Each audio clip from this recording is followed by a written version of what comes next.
Ça a l'air d'être bon. Donc, je disais que je souhaitais la bienvenue à tous et également à ceux qui nous suivent par Zoom. Certains vont nous rejoindre tout à l'heure et suivent aussi à distance. Je salue notamment particulièrement Étienne Fouillou, qui normalement nous suit à distance et avec qui Mercepra a pu travailler à plusieurs occasions. Je n'ai pas vu exactement qui était en ligne, mais il m'a dit qu'il suivrait la séance. C'est maintenant la 14e année. On commence une 14e année de rencontres. Ça fait depuis 2010 que j'organise ces séances régulièrement. Et je remercie un bon nombre d'entre vous pour votre fidélité, en fait, de venir régulièrement assister à ces séances. Je vais laisser la parole à Mercepra dans quelques minutes, et je voudrais auparavant dire quelques mots. Alors, je vais être un tout petit peu plus long finalement que ce que prévu, mais je serai quand même bref. Voilà. Quand Mercepra, en mai dernier, m'a dit, lors d'un colloque où elle intervenait sur le père Teilhard de Chardin, qu'elle publiait une biographie de ce religieux chez Salvatore, j'ai évidemment pensé à organiser cette rencontre. Il y a quelques années, Mercepra a publié un premier volume, issu de sa thèse de doctorat, un volume sur la diffusion clandestine des cahiers, des publications du père Teilhard de Chardin. C'était donc déjà chez Salvatore. Pour différentes raisons pratiques, il n'avait pas été possible d'organiser quelque chose à l'IRR. Et donc la séance de ce soir pourra être l'occasion de revenir sur ce sujet. Il y a donc maintenant une biographie solide et accessible en même temps, à un prix honnête. Voilà, c'est quand même quelque chose à saluer. Voilà, bref, un livre à... En tout cas, c'est pour des ouvrages publiés par des universitaires, c'est quelque chose à saluer. Et je crois qu'il faut, on ne peut que remercier les éditions Salvatore et Marc Le Boucher, donc, qui est présent dans cette salle, d'avoir accepté ce pari éditorial. Toujours difficile de savoir ce qui va en être de la diffusion d'un ouvrage. Et c'est donc le deuxième livre qui paraît. On attend maintenant la parution de la thèse, peut-être chez le même éditeur, peut-être chez un autre éditeur, mais en tout cas, il reste maintenant le reste de la thèse à éditer. Je disais à l'instant, un pari éditorial, il se pourrait bien qu'il soit gagnant. J'ai reçu il y a quelques jours un mail d'un Espagnol, un mail enthousiaste, me disant « Oh là là, c'est formidable, une biographie de Teilhard, je voudrais en publier une traduction en Espagne. » Qui sait, peut-être qu'en Italie aussi, Alberto Meloni pourrait être intéressé, ou d'autres également.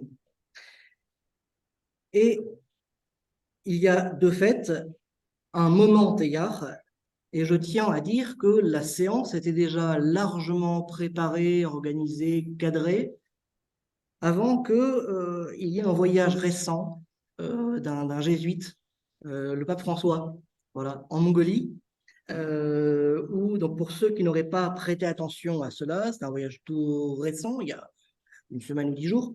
Le temps passe vite, donc j'ai pu ne pas faire attention exactement aux dates, mais longuement, le pape François a rendu hommage au père Teilhard de Chardin lors de ce voyage dans une des périphéries qu'il affectionne et qui fut une terre d'exercice du père Teilhard. Rassurez-vous, j'ai bientôt terminé. Voilà, je voudrais juste ajouter que le phénomène Teilhard est intéressant à plus d'un titre.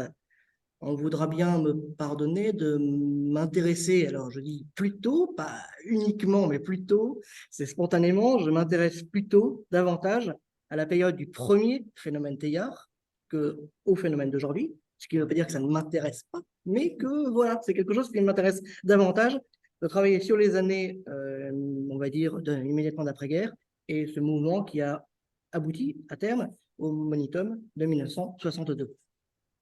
Période de bouillonnement intellectuel, extrêmement intéressante évidemment pour l'histoire des idées, mais également pour l'histoire du catholicisme.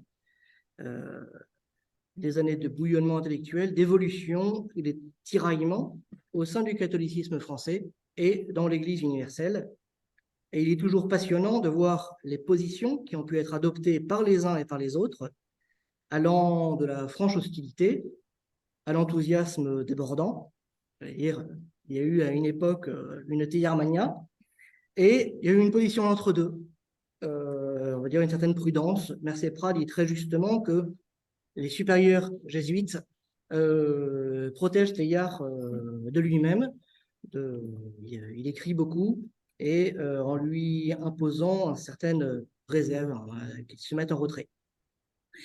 Mais je veux tout de même signaler que Mercier Prat a accordé un très long entretien. Il fait quand même, voilà, il est très long, au Figaro Vox.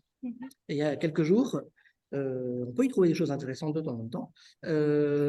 Et oui, donc elle évoque les raisons du regain d'intérêt qui est rencontré aujourd'hui par les textes du père Teilhard de Chardin.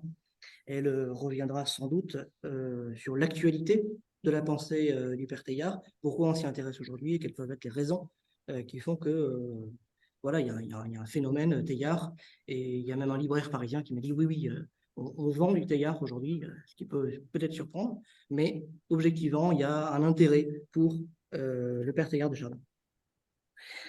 J'ai dit que je dirais quelques mots, donc je m'arrête là. Je veux simplement dire deux mots de présentation des deux conférenciers. D'abord, évidemment, Mercier Prat, qui est donc docteur en histoire, donc qui a soutenu sa thèse sur le père Teilhard de Chardin il y a quelques années, qui a travaillé à l'université de Reims sous la direction de Frédéric Bugelot, si je ne me trompe pas. Voilà. Et elle travaille, on peut dire régulièrement, sur les archives du pontificat Pie XII. En tout cas, vous avez travaillé avec Étienne Fouillou, aidé à travailler pour des dossiers. J'avais vu pour la biographie de Congar, du père Congar, il me semble également pour le père Chenu. Et vous êtes donc documentaliste, responsable de la documentation à la Fondation Pierre Teilhard de Chardin. Voilà. Quant à Frédéric Bugelot, ça fait un certain nombre d'années qu'on se connaît, voilà, mais il faut quand même vous présenter. Donc, dire que vous êtes spécialiste de l'histoire des intellectuels français, de la conversion des intellectuels au catholicisme au 19e et puis aussi sur le 20e siècle, que vous êtes donc professeur à l'université de Reims. Vous travaillez au CERIC, un centre d'histoire et culture, voilà, de l'université de Reims. Ça entre tellement dans les habitudes que j'ai oublié quel était le sens exact du CERIC. Mais en tout cas, c'est une très belle université à Reims, et que ce soit pour l'histoire contemporaine, mais également pour d'autres périodes. Et je signale également que donc Frédéric Bugelot va publier, il m'a dit qu'il avait essayé remis son manuscrit, un livre sur les prêtres chanteurs au XXe siècle. Voilà, et il a également collaboré, il y a plusieurs années de cela, à des ouvrages collectifs sur les jésuites en 2018 et en 2020, si j'ai bien noté. Voilà, donc merci. Vous avez la parole. Ah oui, j'ai oublié de préciser, pour ceux qui n'ont pas l'habitude des séances de l'IRER, ça se passe en deux parties. Une première partie où les conférenciers, où il va y avoir les interventions, et après, la parole est à la salle, donc normalement c'est 1 heure et 1 heure. Donc n'hésitez pas à poser des questions, les conférenciers sont là pour vous répondre. Il n'y a aucune question absurde, donc voilà, ils sont là pour vous. Merci Martin Dumont pour cette invitation. Et merci à tous ceux qui sont venus. Et je vois aussi que la noosphère s'agite. Là, il y a tout un réseau de Teilhardiens qui sont connectés.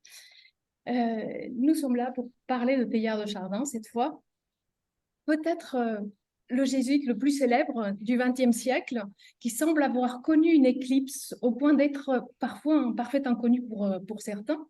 Pourtant, il continue de susciter des débats passionnés. Que savons-nous sur Teilhard de Chardin? Alors, le livre que je présente aujourd'hui raconte la vie d'un homme né en Auvergne en 1881 et mort à New York en 1955. Le récit commence à sa naissance, à la fin du 19e siècle, dans une famille catholique appartenant à la petite noblesse française. Est-ce une banalité de commencer par le début? il était bien plus original de commencer par la fin, à la manière de Boulevard du Crépuscule. Ceux qui aiment les films de Billy Wilder voient déjà le cadavre qui flotte dans la piscine et qui s'apprête à nous dire comment il en est arrivé là. La mort de Teilhard, un dimanche de Pâques à New York, est peut-être le moment le plus fécond de son existence. Mais ce moment appartient davantage à sa vie posthume. Cette histoire commence au début d'une vie et se termine avec elle, tout simplement. À vrai dire, la plus grande difficulté de ce récit réside dans ce souci de simplicité. On va laisser de côté le bruit qui fait l'édition posthume, avec le monitum qui s'ensuit. On laisse de côté la fureur des traditionalistes qui voient triompher leur bête noire, le succès de la lecture marxiste. On laisse de côté également le mystère distillé par la lecture ésotérique. On laisse les scientifiques qui se plaignent, ils sont noyés dans des publications ambiguës. On oublie les paillettes de Dalida. Teilhard est mort et enterré à ce moment. Et quand l'oubli semble à nouveau venir l'arracher au sien, les hommages posthumes reprennent de plus belle. Vous pouvez croiser Teilhard de Chardin dans des rues, des places, des allées, jamais d'impasse. Tout cela relève d'un isme auquel son nom se voit associé, le teilhardisme. Au moment de la mort de Teilhard, sa pensée est diversement reçue, adoptée, travestie. Le mouvement connaît son expansion au fil de l'édition de l'œuvre, venant s'éteindre tout aussi vite qu'il n'était apparu à la fin des années 1960. La vogue du teilhardisme passe, emportée par le succès du structuralisme. L'idée même d'évolution perd de son attrait. Observer la pérennité de structure offre des nouvelles possibilités d'études et avec l'arrêt sur image provoqué par le structuralisme, une forme de présentisme, pour reprendre les mots de François Hartog, s'installe pour longtemps. Progressivement, la crainte pour l'avenir de la planète vient remettre le temps en marche. Et c'est justement au moment où la foi en l'avenir ne peut être regardée qu'avec scepticisme que Teilhard de Chardin, chantre du progrès, amorce son retour. L'auteur de La place de l'homme dans la nature serait-il un prophète incompris? Son œuvre serait-elle susceptible d'une nouvelle interprétation?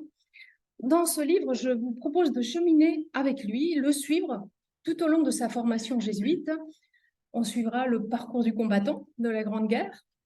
Sa participation, prenons un exemple, il participe à la découverte de l'homme de Piltdown. Elle sera abordée telle qu'il a eu l'occasion de la vivre. Nous savons tous que c'est une des plus grandes impostures de l'histoire des sciences, mais ce n'est pas une raison pour tout dévoiler au moment où il vient d'être découvert, dans les carrières du sud de l'Angleterre en 1913. Demeurons dans le doute dans lequel ont vécu les paléontologues jusqu'en 1953, encombrés par ce monstre préhistorique dont on ne savait que faire. Laissons-nous surprendre par la carrure de Teilhard de Chardin, géologue, découvreur du paléolithique en Chine, le paléontologue qui participe à la découverte du synanthrope et qui s'embarque dans la croisière jaune. Ce sera parfois au prix de voir voler quelques mythes en éclats, comme la guerre comme jeunesse d'une pensée, le baptême dans le réel, que je cherche encore dans les textes de Teilhard, mais qui est nulle part, la diffusion, je mettrai des guillemets, incontrôlée de ses écrits, le Teilhard théologien, le Teilhard théoricien de l'évolution. Il n'est pas plus théologien que moi, je suis musicologue. Je joue du piano, mais je ne suis pas musicologue. Donc Teilhard n'était pas théologien. Nous le suivrons aussi dans ses déboires avec l'Église, son exil en Chine, puis aux États-Unis. Convaincu de l'importance de voir le catholicisme retrouver une place dans la société moderne, Teilhard invente une nouvelle apologétique. Et l'invention religieuse dans une institution pluriséculaire comme l'Église fait peur.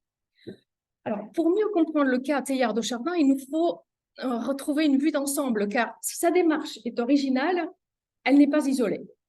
Elle est aussi très française. Depuis la Révolution française, un sentiment s'est installé, la peur. Elle est au cœur de l'Église, une institution qui constate qu'elle perd du terrain dans la société moderne.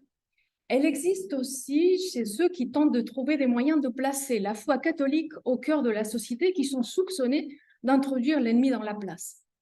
Un système de dénonciation et d'intrigue se construit, ce n'est pas nouveau, il existait déjà au XIXe siècle. Pie IX condamne le libéralisme, ainsi l'abus rassemble les principales erreurs et il accompagne l'encyclique de 1864, Quanta Cura. Le pape réaffirme son pouvoir également en 1870, déclarant l'infaillibilité pontificale. Et j'ai parfois l'impression que les membres de la curie se semblent voir investis d'une parcelle de l'infaillibilité pontificale. En tout cas, Rome en sort renforcée. Le pays de la Révolution française est étroitement surveillé et encadré. C'est aussi celui qui s'agite le plus, ayant connu un climat intellectuel nouveau. Au tournant du 19e au 20e siècle, on voit d'un côté, sur le plan politique, la France connaître la séparation de l'Église et de l'école d'abord. Les mesures de laïcisation se succèdent et aboutissent en 1905 à la séparation de l'Église et de l'État. Et du côté intellectuel, c'est une crise latente. L'année 1893 représente un tournant dans deux domaines, l'exégèse et la philosophie. Dans le domaine de l'exégèse, d'abord, avec la publication d'Alfred Loisy et ses recherches, Loisy exprime par la même occasion son souhait de voir l'enseignement supérieur détaché de Rome, plus ancré dans des centres de formation français. Et du côté de la philosophie, l'année 1893 est celle de la publication de la thèse de Maurice Blondel, L'Action. Blondel est un philosophe catholique, mais il ne se situe pas dans le fil de la philosophie de Thomas d'Aquin. Alors, inquiet, le pape Léon XIII prend des mesures dans ces deux directions, philosophie et exégèse. D'un côté, à la fin de l'année 1893, il publie l'encyclique Providentissimus et le pape définit les conditions dans lesquelles doit être abordée l'étude de l'écriture sainte. En 1902, Léon XIII institue une commission composée d'experts pour mieux aborder l'exégèse. Et c'est important, c'est la commission biblique pontificale. En ce qui concerne la philosophie, il s'était déjà exprimé en 1879 dans l'encyclique Aeterni Patris et avait souligné que la pensée de Thomas d'Aquin répondait exactement à l'idée que le croyant doit se faire du rôle de la philosophie. Blondel, bien que catholique, ne se relie pas à la philosophie officielle de l'Église et la diffusion de sa pensée demeure une source d'inquiétude. Pie X, le successeur de Léon XIII, n'a pas la même vision. Il voit plutôt son Église assiégée et se fait un devoir de la défendre. Le 8 septembre 1907, il nomme cette crise que traverse l'Église, il la nomme modernisme, et en décrit les ressorts dans l'encyclique Pascendi. Toutes les initiatives sont étroitement surveillées, le soupçon pèse sur la recherche intellectuelle et ce qui devrait conduire à agir avec une prudence accrue est parfois source de pratiques de dissimulation. Certains font usage de pseudonymes. Alfred Loisy, interdit publication et d'enseignement, en utilise plusieurs et parvient ainsi à publier encore. Teilhard trouve sa méthode, la circulation des papiers sous le manteau, car tant que la mécanique qui articule l'audace et le soupçon existe, la crise moderniste ne peut pas être considérée comme close. Il faut dire que Teilhard est particulièrement concerné par la question biblique. Rome garde jalousement la main sur le récit des origines, surtout au moment où d'importantes découvertes sont faites dans le domaine des sciences de la vie et de la terre. On pense évidemment à Charles Darwin, 1859, avec l'origine des espèces, un livre dans lequel il expose sa théorie de l'évolution, suivant le principe de la sélection naturelle. Mais ce n'est qu'en 1871, dans La filiation de l'homme, qu'il franchit le pas et il applique la théorie à l'humain. L'explication darwinienne remet en cause les premiers livres de la Bible et le rôle du Dieu créateur. Et en France, tout particulièrement, L'origine des espèces est publiée en 1862, assortie d'une introduction rédigée par Clémence Royer, dans laquelle on lit, et je cite cette introduction, « La doctrine de Darwin, c'est la révélation rationnelle du progrès, se posant en antagonisme logique avec la révélation irrationnelle de la chute. Entre ces deux positions, note Clémence Royer, il faut choisir. Quiconque se déclare pour l'un est contre l'autre. Les défenseurs de la Bible s'efforcent de faire disparaître les contradictions soulevées par cette théorie scientifique. L'exemple le plus connu de la méthode concordiste, c'est l'invention des jours-époques, faisant entrer la nouvelle chronologie trouvée par les scientifiques dans le cadre biblique. Mais faut-il tenir compte d'une quelconque chronologie quand on lit la Bible? Les textes bibliques se heurtent en effet à ce moment aux méthodes philologiques et historiques qui se développent. Lorsque Teilhard s'engage dans la compagnie de Jésus, la crise moderniste a dépassé sa phase la plus aiguë, mais elle est loin d'être terminée. Pendant que toute une série d'intellectuels se convertit au catholicisme, et là je parle sous contrôle de spécialistes des conversions, une large couche d'esprit prend conscience des limites de la science et, révèle à tout dogmatisme, se met en quête d'explication. Un tournant est en train de s'opérer dans ce domaine. Il faut trouver des nouvelles manières de présenter la foi sans tourner le dos à la science, alors en pleine expansion. Il y a des inquiets à rassurer. Mais dans les efforts développés par les chercheurs pour prouver que science et foi ne sauraient se contredire, beaucoup sont sanctionnés. Teilhard les croise dans son parcours sans connaître lui-même aucune sanction du Saint-Office, ni lui, ni son œuvre.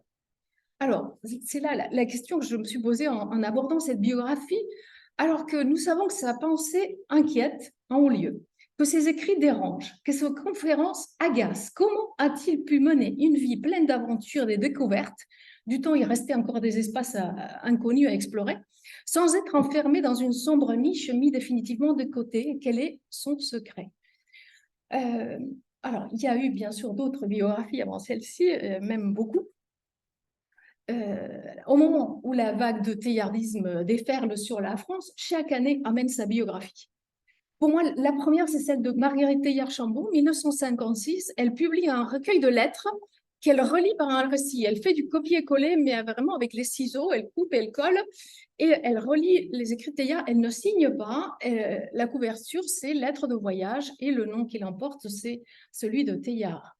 L'année suivante, Nicolas Corte esquisse une première biographie, mais ce n'est qu'en 1958 qu'on voit Claude Queneau écrire vraiment la première biographie de Teilhard de Chardin. L'année suivante, Ernest Kahn publie son livre, le philosophe Paul Grenet et le théologien norbert Max Wildiers publient en 1961. On voit Henri de Lubac en 1962 prendre la défense de Teilhard juste avant que Bernard Charbonneau, l'année suivante, publie la première biographie par un contradicteur. En 1964, c'est le scientifique qui est mise en avant par Jean Piveteau, Louis Barjon et Pierre Leroy. En 1965, ses amis scientifiques publient leur livre, Helmut de Terra et Georges Barbour. 1967, c'est Bruno de Solage. Et enfin, en 1968, on voit la première publication signée par une femme, Claude Rivière, qui vient clore ce cycle de biographie dans la vague de teilhardisme. Ces auteurs ont tous quelque chose à défendre. Prenons par exemple l'année 1962, année qui a connu la publication d'un avertissement par le Saint-Office, un monitum, en direction de l'œuvre de Teilhard de Chardin et ses disciples. La même année paraît le livre d'Henri de Lubac, grand défenseur de Teilhard, et aussi le De Hout Choc, un livre que je n'ai pas lu parce que l'auteur a tout mis dans le titre. Il dit Teilhard est un con. Bon, à partir de là, on n'a pas besoin de le lire. Ces publications sont indéniablement intéressantes du point de vue documentaire, mais certaines manquent évidemment du recul nécessaire. Il y a une vague qui prend la suite aux États-Unis. La vague anglophone est un peu décalée puisqu'il a fallu attendre le temps des traductions. Et le point culminant de cette vague est à l'ère des deux John Kennedy et Jean 23 également. La réception de l'œuvre traverse quelques années amères et il faut attendre les années 1990 et le début du XXe siècle pour voir arriver une nouvelle fournée de biographies.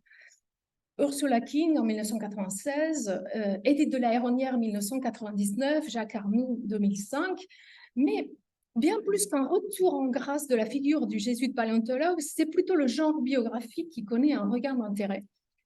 Dans la seule année 1985, 200 biographies sont publiées par 50 maisons d'édition différentes. L'optimisme des éditeurs pour ce genre est alors sans borne. Les biographies occupent les premières places dans le palmarès des ventes et le mouvement ne cesse de s'amplifier. En 2013, au moment d'inscrire officiellement le teilhardisme comme sujet de thèse d'histoire contemporaine, Teilhard de Chardin avait une visibilité moindre.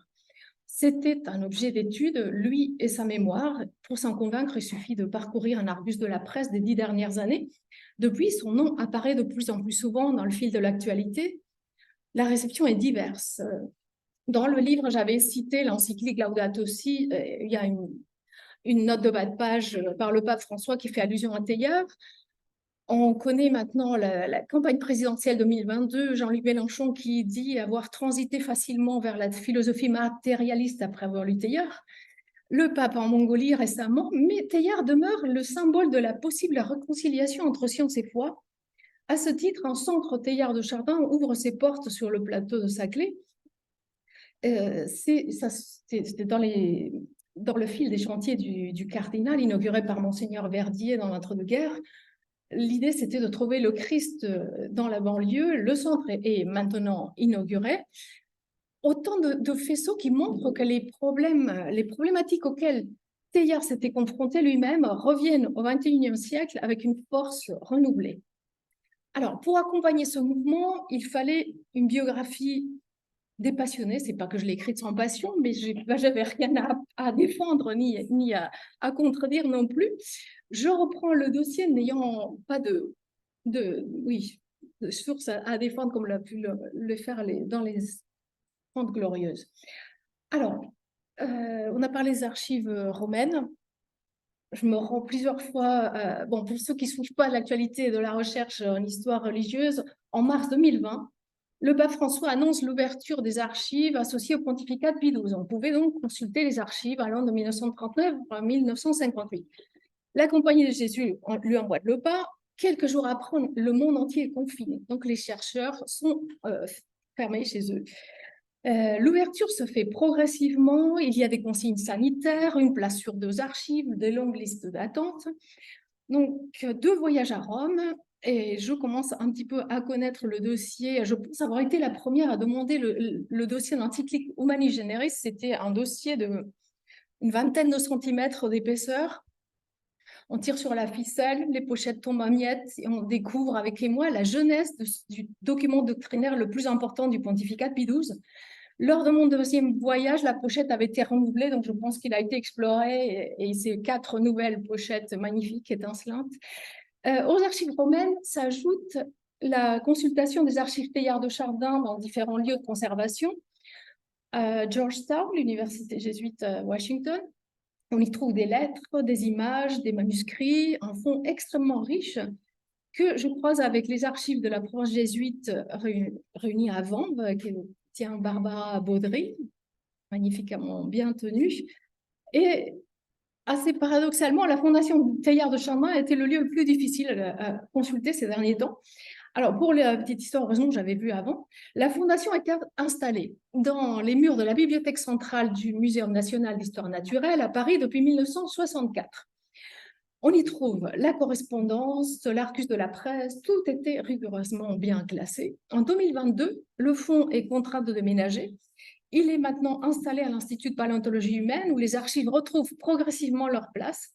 Et je remercie pour cela le professeur Henri Delumlé, président de la Fondation Teilhard et de l'Institut de paléontologie humaine, et aussi sa directrice Anna Echassou pour l'accueil dispensé. Mais bon, il y a beaucoup de choses qui s'installent progressivement.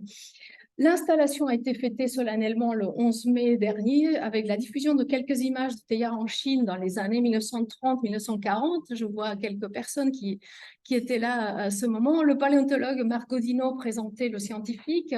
Marie Vaillant de la Tour revenait sur l'homme.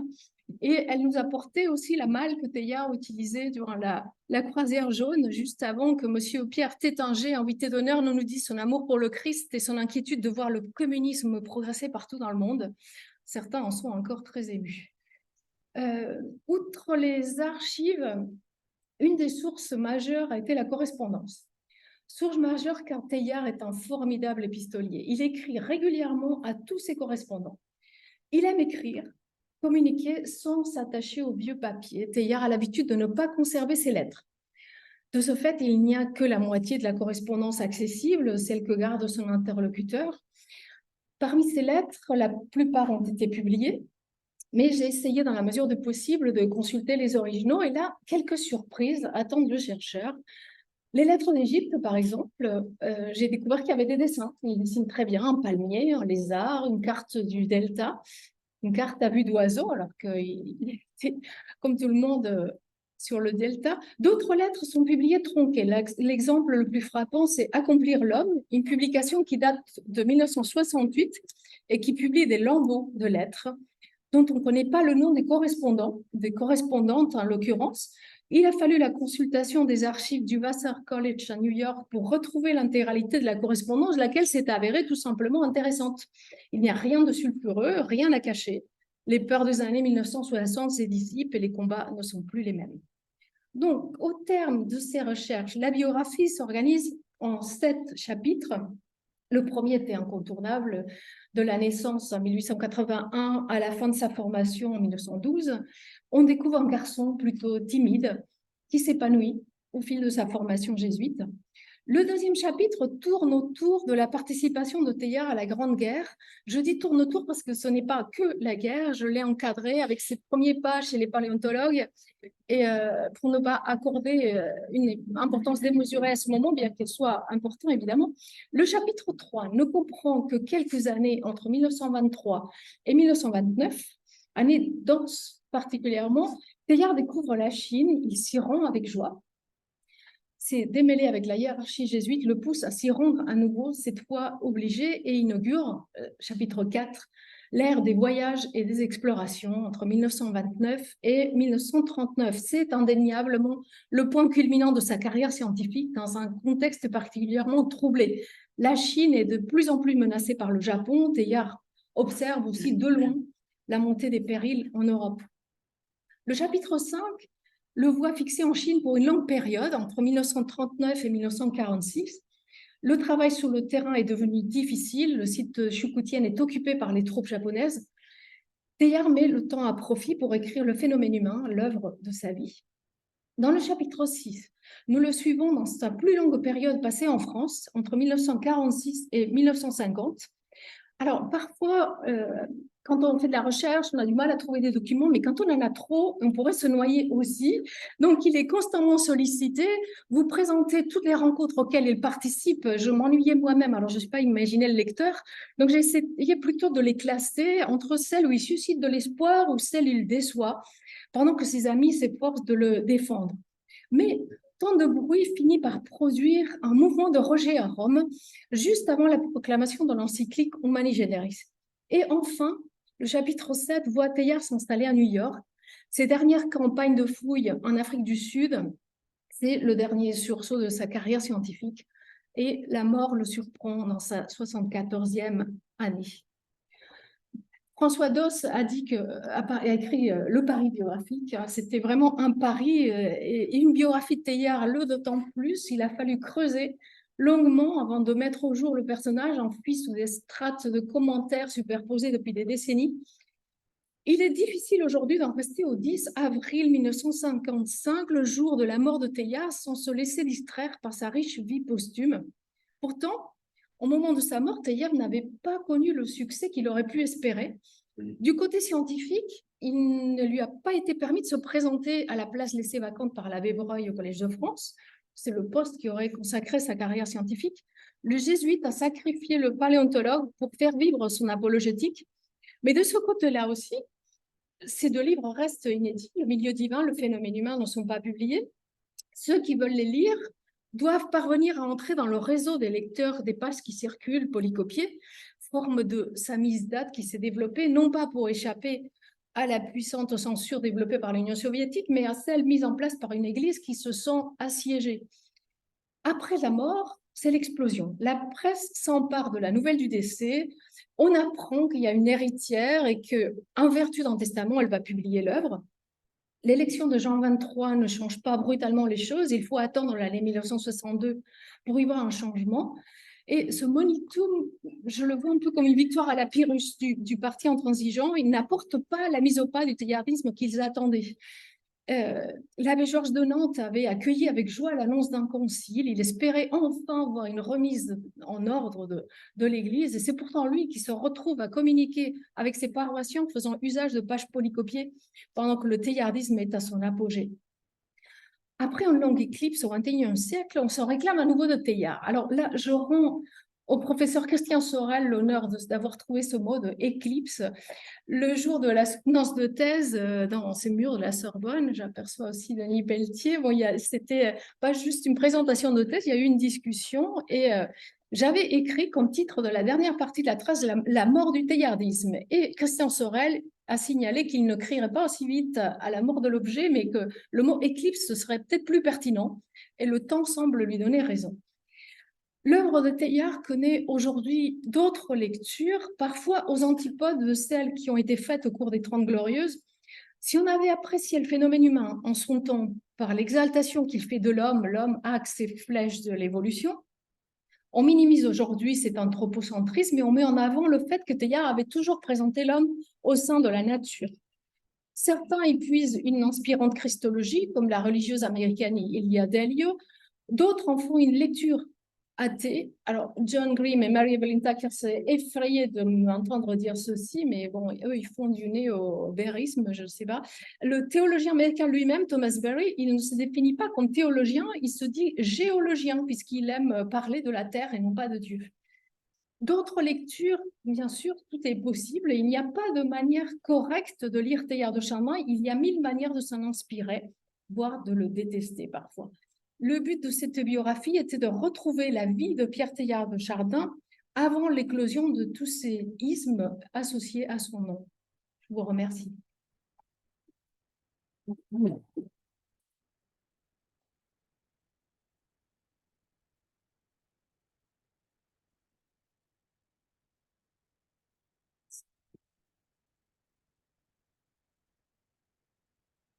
Ça va? Ça y avoir les deux. Alors d'abord, merci à Mercé, c'est la raison pour laquelle nous sommes réunis ici, puisque sans elle, cette biographie de Teilhard n'existerait pas. Merci à Martin, dont je n'ose évoquer le nombre d'années de travail laborieux qui permettent à l'existence de ces soirées, entre guillemets, quel que soit d'ailleurs le climat ou le bruit extérieur, preuve à la fois d'une fidélité à nos champs de recherche, mais aussi d'une tentative constante de les renouveler. Les renouveler, c'est bien le résultat obtenu par Mercé Prats. Une œuvre, on le sait bien, se construit ouvrage après ouvrage. Celle de Mercé Prats en compte déjà 2 autour de Teilhard, publiées chez Salvator. Il faut toujours saluer les éditeurs, parce que c'est toujours un pari. Et la troisième, ou le troisième, bouclera une trilogie qui renouvellera profondément non seulement la connaissance de l'homme, mais aussi de son œuvre et de son impact sur le siècle. Et il est parfois un peu trop oublié, ce teilhardisme du XXe siècle, alors qu'il lui a joué un rôle important. Alors, 3 aspects se dégagent, à mon avis. D'abord, la méthode de l'historienne.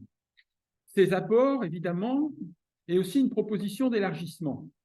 La méthode, on l'a vu ici, elle se déploie dans un pari biographique, mais un pari biographique appuyé sur l'accès à des sources et à des archives nouvelles, permis par l'ouverture des papiers du Vatican. Jusque-là, on avait pu parfois périphériquement accéder à certains éléments documentaires en consultant les archives.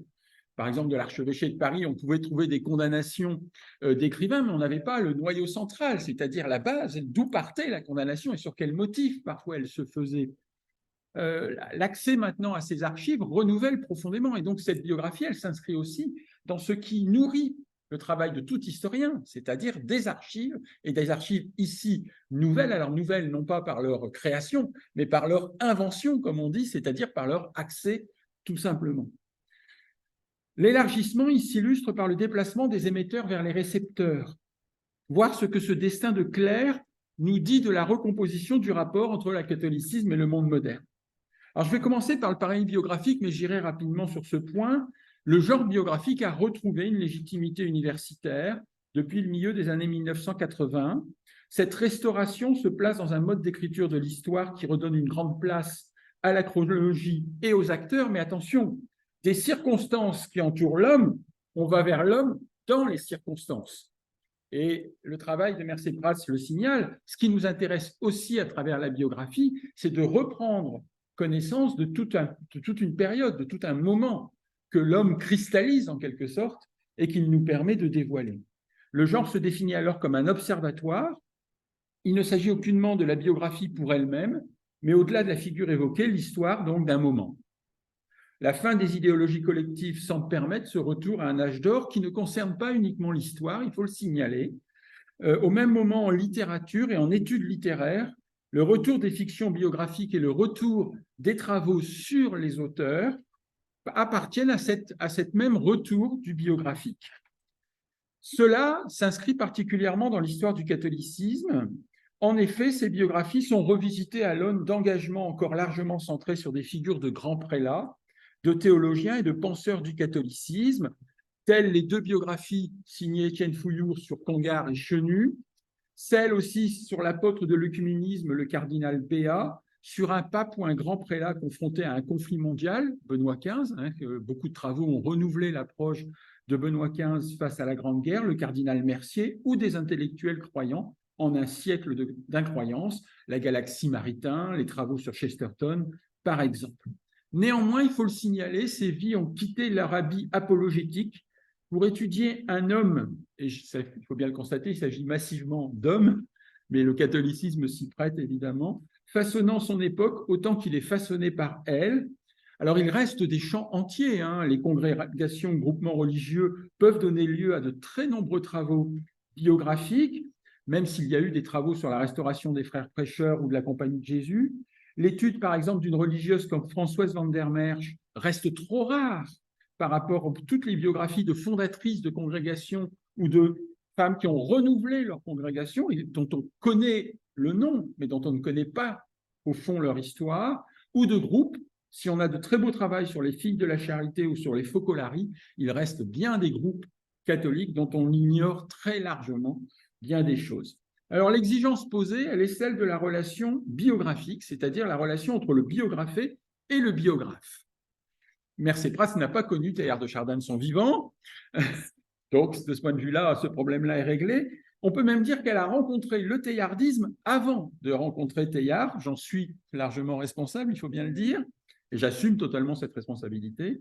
L'épisode historique avant le fondateur. Sa relation peut donc se définir comme scientifique, sans hagiographie, comme critique, sans dénigrement. Or, qu'est-ce que cette biographie permet de redécouvrir? C'est que l'homme n'est pas seul.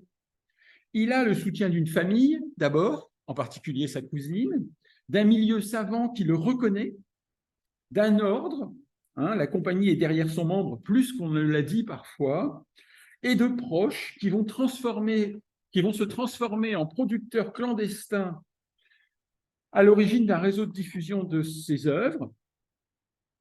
Et j'insiste sur un point, les femmes ont joué au cœur de ce noyau un rôle essentiel, tout comme elles ont joué au XXe siècle un rôle essentiel au sein du catholicisme. Elles sont, on peut le dire, si vous me passez l'expression, la face cachée du catholicisme contemporain. Et on a dans cette biographie de Teilhard de Chardin la présence de ce milieu féminin. Rien ne semble en effet se faire sans elle au XXe siècle, et le parcours de Mercé Pras pourrait sembler inverse de celui qu'on attend. Avant d'en arriver au héros du jour, elle a d'abord étudié son œuvre et son impact sur le monde, et il faut rappeler qu'historiquement, le teilhardisme a succédé à l'homme, d'autant que la gloire de Teilhard fut largement posthume. L'aumônier national adjoint de l'Union sociale des ingénieurs catholiques explique en 1960 pourquoi il faut lire Teilhard de Chardin. Et je vais me permettre de le citer parce que je trouve qu'il y a une certaine résonance avec notre actualité. Dans les conjonctures tragiques, où malgré ses triomphes, la fierté de l'homme est minée par le vertige du désespoir, où certains des plus grands parmi les maîtres à penser cèdent à la vision d'un monde absurde, on vient demander à Teilhard si l'effort de l'homme est vain et injustifiable, ou bien s'il a valeur absolue.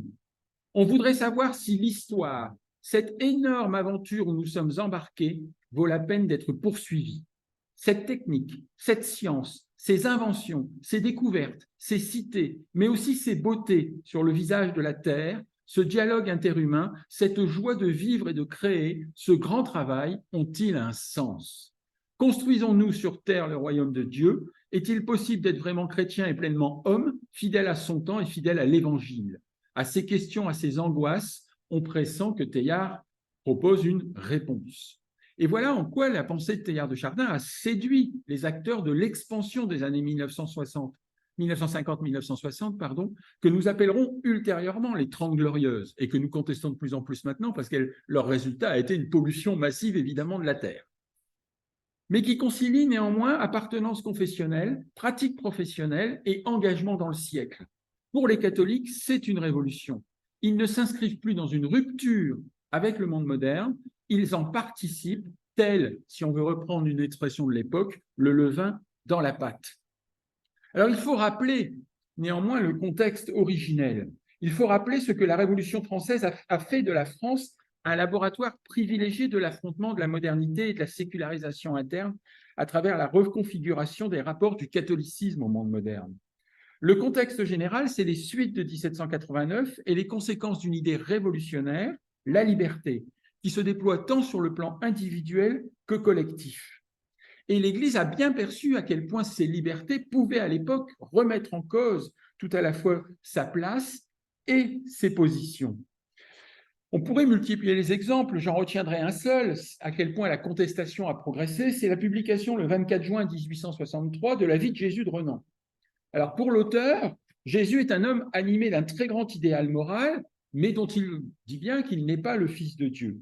Or, le succès est immédiat. En 18 mois, 146 000 ouvrages sont mis en circulation. Un éditeur qui a été heureux, visiblement. Je pense que les ouvrages de Mercé Prat atteindront un chiffre à peu près équivalent, du moins je lui souhaite. Alors les bons mots vont fleurir à l'époque, évoquant le succès du livre. Par exemple, on trouve dans la presse l'histoire d'un prêtre qui est en train de lire la vie de Jésus de Renan. Un collègue lui demande de l'accompagner à la messe et il répond ah non, je ne peux pas, je suis plongé dans une lecture passionnante et je veux absolument en connaître la fin. Et on peut multiplier les exemples ainsi. Face à la mutation de ces sociétés, le catholicisme va osciller entre deux comportements. Le premier, se définir à contre-courant de cette modernité par l'affirmation résolue et nette d'une identité et d'une visibilité catholique, un catholicisme du refus qui s'instaure alors et qui aspire à fonder une contre-société catholique. Le second choix cohabite avec le premier. Il est celui d'entrer en modernité pour la christianiser, en prenant évidemment le risque de l'acculturation.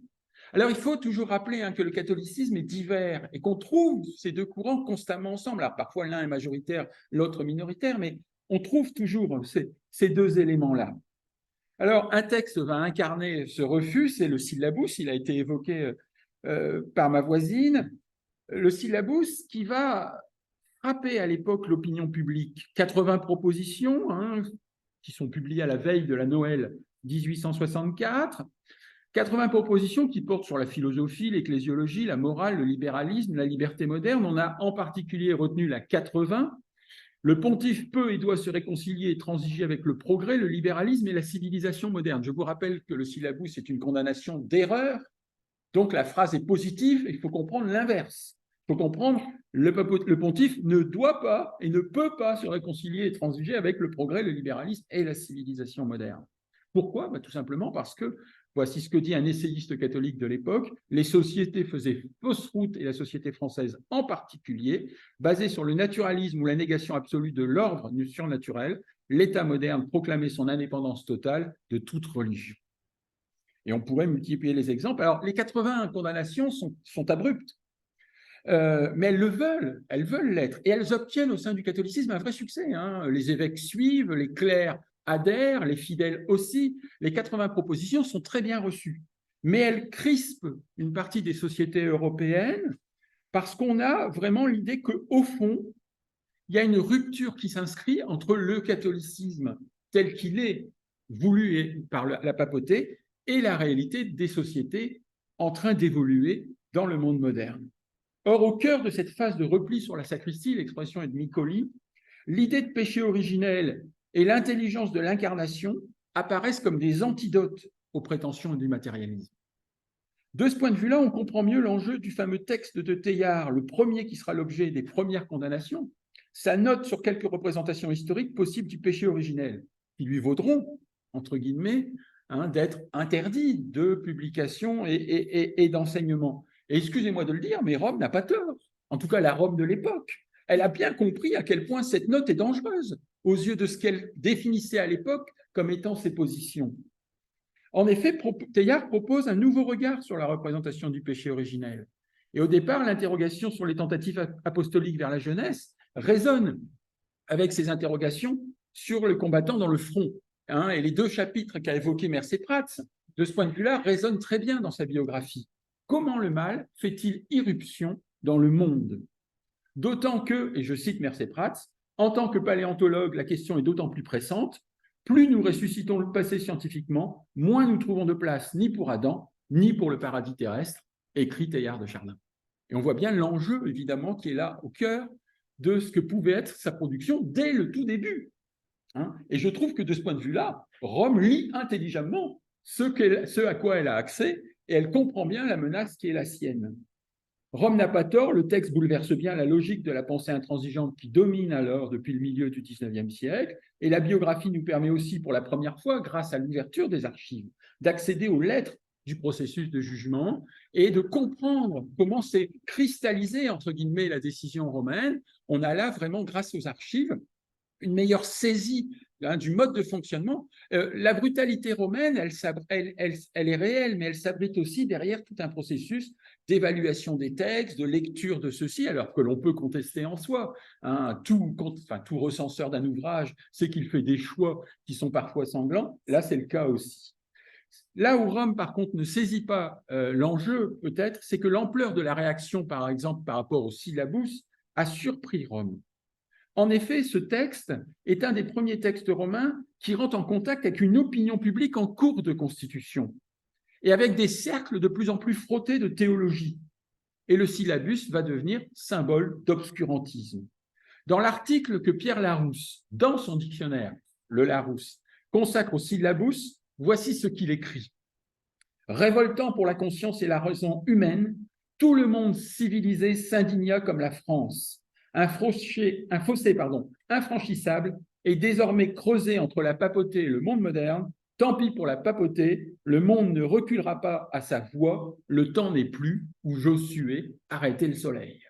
Et vous voyez bien l'enjeu, évidemment, du texte qui est ici exprimé. Or, les sciences sont un bon exemple de cette épée de Damoclès. Le jésuite, selon Ignace, doit être un homme de grande culture humaine et théologique, dans le but, justement, d'être un bon apôtre. Même si la quête des sciences n'est pas une fin en soi, mais un moyen inféodé à un objectif religieux. Et on pourrait multiplier les exemples de jésuites qui s'illustrent dans l'élaboration de dictionnaires. En effet, comment convaincre sans maîtriser les langues? On a donc le mathématicien Christopher Clavius au XVIe siècle, le polygraphe et esprit universel Athanasius Kircher, l'astronome Matteo Rizzi au XVIIe et le paléontologue Teilhard de Chardin au XXe siècle. D'autres jésuites poursuivront, comme tel Michel de Certeau, cette approche des courants les plus novateurs des sciences, qu'elles soient dures ou, si vous me passez l'expression, molles, puisque je participe d'une science molle, les sciences humaines et sociales, qu'elles soient la psychanalyse, l'histoire, la sociologie. Il s'agit bien à chaque fois de repenser la théologie, l'exégèse, les conditions de la foi et les apports de la tradition dans un monde de plus en plus sécularisé. Le syllabus va hanter les savants catholiques, en particulier les préhistoriens, défenseurs de l'évolution darwinienne. Ainsi, Henri Breuil note que la préhistorienne Dorothy Garrod, convertie de l'anglicanisme au catholicisme, première femme et première préhistorienne à devenir professeure à Cambridge en 1939, lui aurait avoué, bien qu'elle ne puisse préciser quelle forme l'action du Saint-Office prendra, elle considère comme inévitable qu'il y ait quelque chose, et plus probablement lui paraît un syllabus, donc un deuxième syllabus. Or, ce qui est intéressant pour l'historien, c'est qu'il n'y aura pas de deuxième syllabus au XXe siècle, justement. Et qu'il faut se poser la question en tant qu'historien, mais pourquoi n'y a-t-il pas eu de deuxième syllabus? Car après tout, bien des conditions étant réunies pour que ce deuxième syllabus sorte. Et pourtant, il n'est pas sorti. Et je pense que c'est là un des enjeux de la deuxième moitié du XXe siècle et de l'histoire en particulier du Concile, qui se joue ici. J'ajouterais que s'amorce néanmoins dans l'œuvre et dans la vie de Teilhard de Chardin, et c'est pour ça que la vie est intéressante. Et c'est pour ça qu'elle méritait une nouvelle biographie par rapport à toutes celles qui avaient été publiées. C'est que la vie de Teilhard de Chardin, au milieu exact du XXe siècle, c'est-à-dire de chaque côté de ces années 1950-55, si on veut vraiment respecter les chiffres, nous donne une bonne illustration qui pourrait tenter de répondre à cette question. Pourquoi n'y a-t-il pas eu de deuxième syllabus? Teilhard a été interdit de publication, il a interdit de professorat. Quand on n'est pas un professeur, vous comprenez bien que ne pas pouvoir s'exprimer devant ses élèves ou ses étudiants, c'est quelque chose qui est éminemment douloureux. Je veux dire, regardez à quel point il est difficile de faire taire un universitaire quand on lui laisse le micro. Donc, vous comprenez bien la souffrance qui a pu être la sienne. De même que de ne pas publier. Et c'est là, à mon avis, où on retrouve le jésuite. C'est-à-dire que sa légitimité, il la trouve évidemment dans son expertise de paléontologue reconnu, d'où l'importance de la Chine, des fouilles, de la découverte des synanthropes. Nous ne parlons pas de l'homme de Pildo, tout le monde a le droit à ses erreurs. L'Église peut se satisfaire de sa carrière scientifique, mais elle en rejette les déductions spirituelles. Pourtant, le savant va légitimer le directeur d'âme. Alors, peut-on parler d'un charisme post-mortem? Je me suis posé la question, Teilhard. Je n'y répondrai pas, je vous le dis tout de suite. Je vous la livre. Hein. Est-ce qu'un charisme post-mortem est possible? Je n'en sais rien. En tout cas, qu'une œuvre existe de façon post-mortem, on en a un magnifique exemple ici. Alors, ce n'est pas le seul hein, dans l'histoire des sciences, dans l'histoire de la littérature. Combien d'œuvres n'ont pas pu exister du vivant de l'auteur, mais ont existé même parfois des années après, pour ne pas dire des siècles après. En tout cas, pour des catholiques pris dans l'histoire, le théisme permet de justifier leur engagement dans le siècle et leur espérance dans un progrès continu vers un monde plus élevé spirituellement. La biographie montre la constitution de ce charisme de façon précoce, les multiples cercles de fidèles qui se fixent autour de l'homme. Il faut noter d'ailleurs une règle bien connue, qu'on devrait parfois s'appliquer plus à soi-même, l'absence génère le désir. Et cette absence chez Teilhard, elle est favorisée évidemment par les multiples pérégrinations volontaires ou forcées de l'homme. Moins il est présent, plus il est apprécié, en quelque sorte. Alors j'exagère évidemment un petit peu, mais quand même. Ça ne plique pas seulement aux sciences, je tiens tout de suite à le préciser, ça doit être à peu près vrai dans toutes les affections. En tout cas, on a un mouvement de pensée ici qui ne se réduit pas à ce sens donné au monde qui émerge. Il n'y a pas eu un, mais des teilhardismes, Mercé Prats l'a dit, avec un texte, des textes. D'ailleurs, peut-être que l'absence d'unité du texte lui-même a permis ces multiples lectures, ces interprétations, parfois divergentes. Hein, quand vous lirez le troisième volume, entre guillemets, de Mercé Prats, c'est-à-dire les teilhardismes, vous verrez à quel point tant de monde ont pu lire si différemment l'œuvre de Teilhard de Chardin.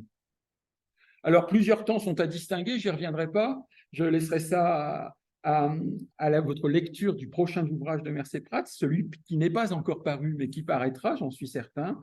Je signale quand même ce quatrième temps que l'on peut désormais ajouter aux 3 respirations qu'avait signalé la thèse de Mercé Prats, un retour de Teilhard et de sa lecture, mais de façon intéressante, un retour qui ne produit pas un teilhardisme au sens plein du terme, mais un retour qui passe aussi par une revisitation de l'homme, dont participe la biographie de Teilhard de Chardin. Alors, j'avais mis dans mon texte François Heuvet, comme il est là, autant le citer, pour une spiritualité du cosmos en 2015.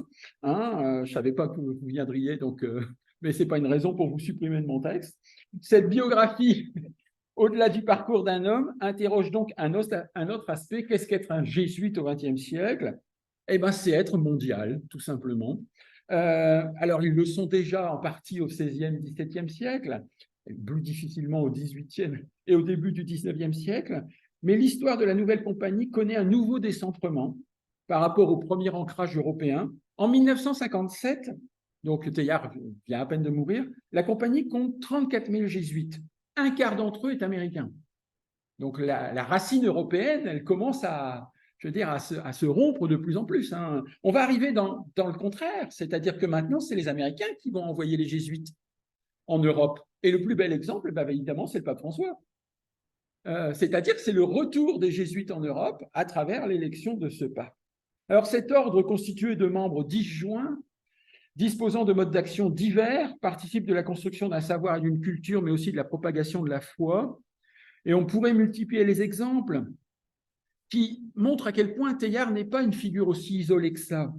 Au même moment où l'œuvre de Teilhard commence à émerger, c'est-à-dire au moment où, post-mortem, on a le père Aimé Duval qui use de sa guitare pour chanter dans les grandes salles de spectacle. Il remplit le Gaumont Palace 2 soirs de suite. Hein, à l'époque, c'est pas rien. Il remplit des palais de sport dans toute la France et dans toute l'Europe en même temps. Dès sa fondation en 1931, les jésuites délivrent le message chrétien en de multiples langues à Radio Vatican. D'autres vont fournir les armes intellectuelles de la résistance chrétienne en interrogeant d'ailleurs le primat de la question de l'obéissance sur les valeurs évangéliques. L'exemple d'Yves de Montcheul, fusillé dans le Vercors, les cahiers du témoignage chrétien de Pierre Chaillet. À Vatican II, Augustin Béat, Karl Rahner, John Courtney Murray, Henri Lubac illustrent ce rôle renouvelé de la Compagnie de Jésus. Je vous rappelle qu'au début des années 1950, il y a un rappel à l'ordre par le pape de la Compagnie de Jésus qui est très sévère. Hein, donc il faut voir qu'en une dizaine d'années à peine, la Compagnie restaure en quelque sorte son aura. Alors, hélas, la légende noire, hein, comme vous le savez, si un jésuite demande son chemin pour se rendre à la cathédrale, le passant lui répondra « Je ne crois pas que vous puissiez y arriver, c'est tout droit ». Et on pourrait multiplier les histoires du même genre. Il y en a une que j'adore, alors si vous me permettrez, je finirai presque là-dessus. Au temps des rois mages, les couvents, c'est évidemment ahistorique au possible, ont envoyé un représentant auprès de l'enfant Jésus. Le bénédictin s'écrie « Seigneur, voici l'encens de notre connaissance ». Le dominicain « Seigneur, voici l'or de notre parole ». Et le franciscain « Seigneur, voici la myrrhe de notre pauvreté ». Pendant ce temps-là, le jésuite se glisse à l'oreille de Joseph et lui dit « Confiez-nous le petit, on en fera quelque chose ».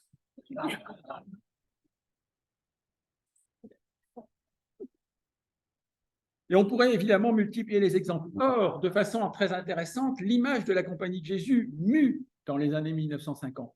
De cette légende sombre et noire qu'illustre la littérature en particulier. Le jésuite est néfaste chez Voltaire, il est accapareur chez Eugène Sue et Wilkie Collins, il est comploteur chez Umberto Eco et dans La montagne magique de Thomas Mann. Il oppose le défenseur de la raison et du progrès, le franc-maçon Settembrini, au jésuite mystique Nafta, dans de vaines agitations, alors que la mort frappe non seulement évidemment sur la montagne, mais aussi surtout en Europe, puisque la Grande Guerre va éclater.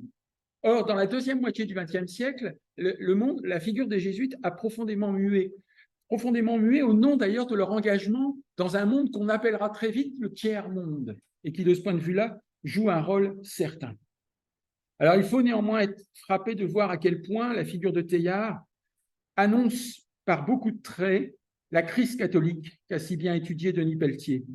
Et il fallait une biographie pour rappeler en ce début du XXIe siècle que le catholicisme a pensé un monde moderne, envahi par les sciences et les techniques, et s'interroge sur les choix qui sont les siens, dans un monde qui brûle. Merci.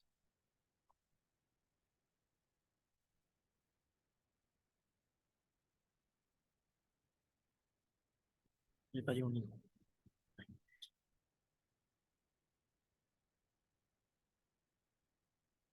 Merci beaucoup à tous les deux. Ah ben voilà, le micro marche bien. Merci Frédéric. On échangeait avec Mercé pendant l'exposé. Voilà, c'était sur la question du deuxième syllabus. C'est en fait, ça a réveillé chez moi un souvenir d'archives. C'était qu'au moment de la crise moderniste, Albert Demun note dans ses correspondances, et il écrit il faudrait un nouveau syllabus parce qu'il est outré par ce qu'il lit chez Loisy ou chez d'autres, en disant c'est un scandale, il faudrait que l'archevêque de Paris intervienne et prépare un nouveau syllabus. Et Mercier me disait, en fait, il y a eu un nouveau syllabus de préparé, mais il n'a jamais été publié. Voilà. Et par ailleurs, je suis en train de réaliser une chose, c'est que nous sommes dans l'amphikiné, et parler de jésuites dans l'amphikiné, juste à côté de l'amphi Michelet, voilà, c'est bon. Voilà, donc merci en tout cas à tous les deux. Je pense que ça a été extrêmement clair, qu'il y a beaucoup de questions qui vont être posées. J'ai oublié de dire tout à l'heure que ceux qui suivent en ligne également, il y a la possibilité de poser des questions. Voilà, il y a une sorte de chat, voilà. Et oui, donc Étienne Fouillou, eh bien là, il y a pas mal de... voilà, elle est ici. Voilà. Et alors, la seule chose, c'est que pour poser des questions, je vous demanderai d'être court, voilà, des questions courtes, pour permettre d'avoir des réponses plus longues. Voilà. Voilà, exactement, parce que comme la fenêtre est ouverte et qu'il y a beaucoup de bruit, essayez de parler fort dans la mesure du possible, ou alors de vous rapprocher de la tribune.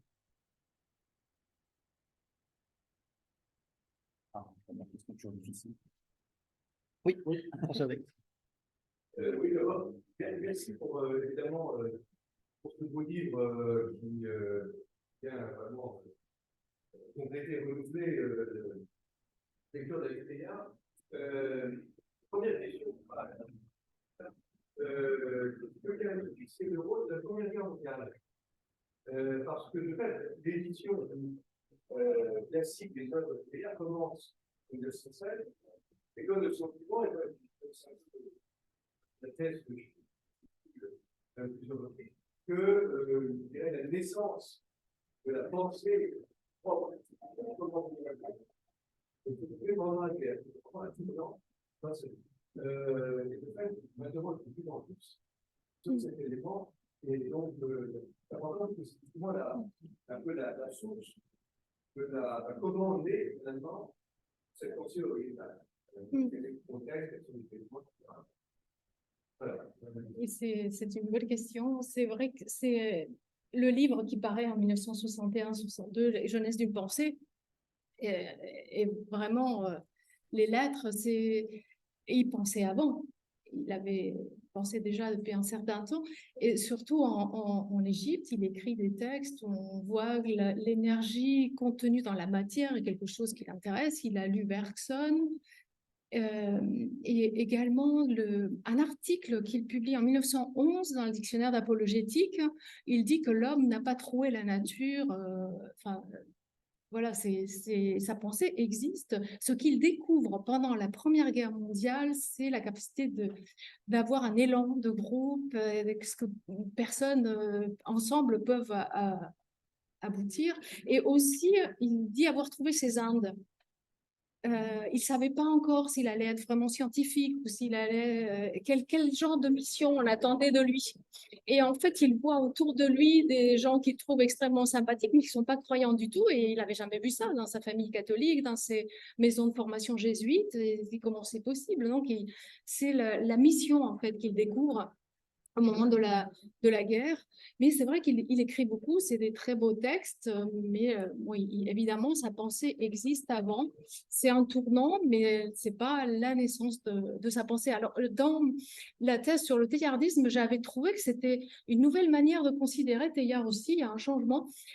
On voit dans la presse, juste après sa mort, on le décrit, et il y a toujours trois choses qui reviennent. Son regard, la profondeur du regard, sa voix, et on voit qu'il est très grand. Et quand on a déjà vu des photos de Teilhard et de l'abbé Breuil, on croirait Don Quichotte. Bon, c'est pas du tout la même silhouette. On se dit, oh, voilà, c'est la grandeur de Teilhard, il est grand, puis on passe tout de suite, on glisse vers la grandeur d'âme. Et en 1962, on n'aime pas trop, bon, c'est la lecture marxiste aussi, on n'aime pas trop ce côté aristocratique, on va le gommer. Et le regard et la parole, oui, mais le côté aristocrate, non, on aime bien qu'il soit passé par la guerre, un moment républicain où on est tous ensemble. Donc, il y a un petit changement dans l'image de Teilhard après.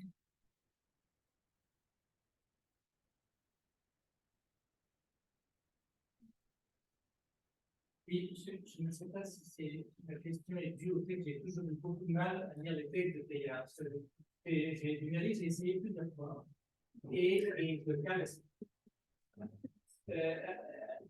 question est-ce que son style ou ses styles, selon les styles décrits, ont joué un rôle dans la réception de son œuvre, soit au détriment de cette réception, soit au contraire à cause de l'originalité de son écriture, au profit de sa réception. Et notamment, est-ce que ça a pu jouer un rôle de rejet de la part de ces chanteurs qui ne retrouvaient pas en termes de clarté, au-delà même d'un jugement idéologique? Alors là, il y a deux questions dans une. Oui. On va commencer par la deuxième. C'est très simple, les censeurs, quand on va aux archives, il y a quelqu'un qui lit le texte et qui note les choses qui lui semblent hérétiques. Et donc, les censeurs n'ont que des extraits. Et on perd, Teilhard, c'est l'élan. Donc, quand vous n'avez que des extraits, là, si on prend des extraits de mes textes, je peux être hérétique assez vite aussi. Donc, voilà comment se fait le côté censure. Sinon, Teilhard de Chardin, c'est vrai qu'on se dit, bon, qu'est-ce que je vais lire? On achète Le Phénomène humain. Le mien est plein de taches de café, je m'endormais. C'est vraiment, peut-être pas commencer par Le Phénomène humain. Et bon, les lettres, on découvre un homme qui s'exprime avec une aisance extraordinaire. Ce sont des textes que personne n'a obligé à modifier ou à revoir ou à retoucher, parce que on a plusieurs versions. Donc, les lettres est un bon début pour aborder Teilhard.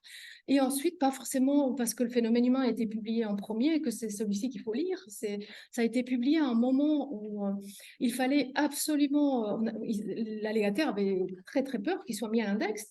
Donc, on a publié ce qui ressemblait le plus à une œuvre scientifique. Mais avec la menace d'une affaire Galilée, on pensait que ça allait passer.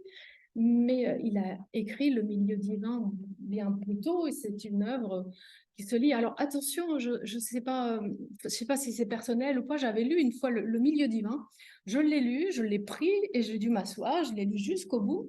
Vraiment, ça m'a beaucoup plu. Et j'ai voulu le reprendre à un autre moment et je n'y arrivais plus. C'est très étonnant. Je me suis dit, mais qu'est-ce que je reprends dans cette œuvre? Il y a un élan qui passe dans ça. Et c'est très personnel. Il y en a qui vont le lire et vont trouver quelque chose. Il y en a qui vont dire, ah, mais le phénomène humain, moi, ça a été une révélation. Et c'est le propre des textes un peu mystérieux. Enfin, je me souviens, une fois, en 2017, il y avait un colloque à Reims sur la période de la guerre. Et il y a quelqu'un dans la salle qui me dit, mais quelle est la manière correcte de lire Teilhard de Chardin? Je dis, mais je ne sais pas, ce qu'il y a une manière correcte de lire la Bible. Tous les dimanches, il y a quelqu'un qui vient vous dire comment interpréter l'homélie, le texte qu'on vient de lire. Bon, ben, Teilhard, c'est peut-être ça qui est ouvert à beaucoup d'interprétations. Oui, alors, moi je suis entièrement d'accord. Je pense qu'il y a une part d'obscur dans le texte qui se prête justement à la multiplication des interprétations et des lectures. Mais c'est le cas de beaucoup d'œuvres, enfin de beaucoup de livres et de beaucoup d'œuvres. On a tous une rencontre avec un livre. Et je pense que ce que tu dis de ta première et deuxième lecture du milieu divin, ça nous est tous arrivé sur d'autres ouvrages, parfois même sur des ouvrages de fiction qu'on a lus une première fois quand on était jeune, par exemple, et puis qu'on relit plus tard parce qu'on dit, ah, à l'époque, j'ai adoré, et puis soit ça ne marche pas, soit l'inverse fonctionne. Enfin, et je pense qu'il y a l'avantage de l'œuvre de Teilhard, c'est qu'il n'était plus vivant pour la reprendre, par certains côtés, entre guillemets. Et je pense que s'il avait dû la reprendre, elle aurait été pensée peut-être plus globalement, donc elle aurait eu une logique peut-être plus globale, mais elle aurait peut-être aussi perdu une partie des voies d'interprétation dans lesquelles un lecteur peut se retrouver. Et donc, je pense qu'il y a en effet de multiples lectures de Teilhard. Mais je pense aussi qu'on peut beaucoup s'ennuyer en lisant Teilhard. S'il vous plaît. Oui. Comme tout le monde, je suis très impatient de lire votre livre, mais je trouve que vous avez un peu évité la question sur la Première Guerre mondiale. C'est absolument fabuleux. Là, c'est l'auteur d'un livre, Noosphère, c'était votre livre. La lecture est maintenant tout à fait sur le chemin des drames. Je me suis levé pour redescendre tout doucement. Voici, en me retournant pour apercevoir une dernière fois la ligne sacrée,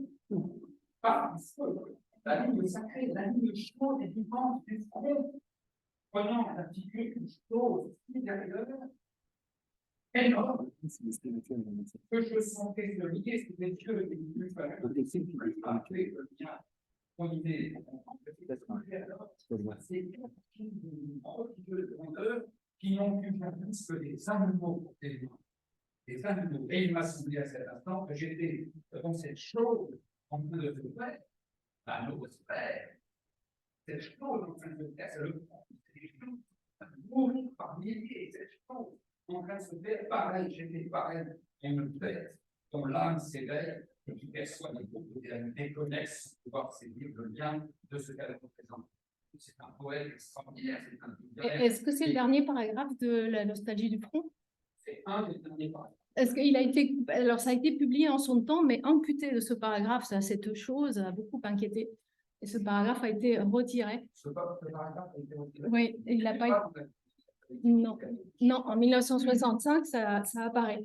Et c'est le premier livre qui porte imprimatur, parce que c'est publié par Henri de Lubac. Et donc, c'est la première œuvre. Oui, je suis d'accord, c'est de la poésie, c'est exceptionnel. Je n'ai pas dit que son œuvre pendant la guerre est nulle, c'est indiqué. Et on l'élu.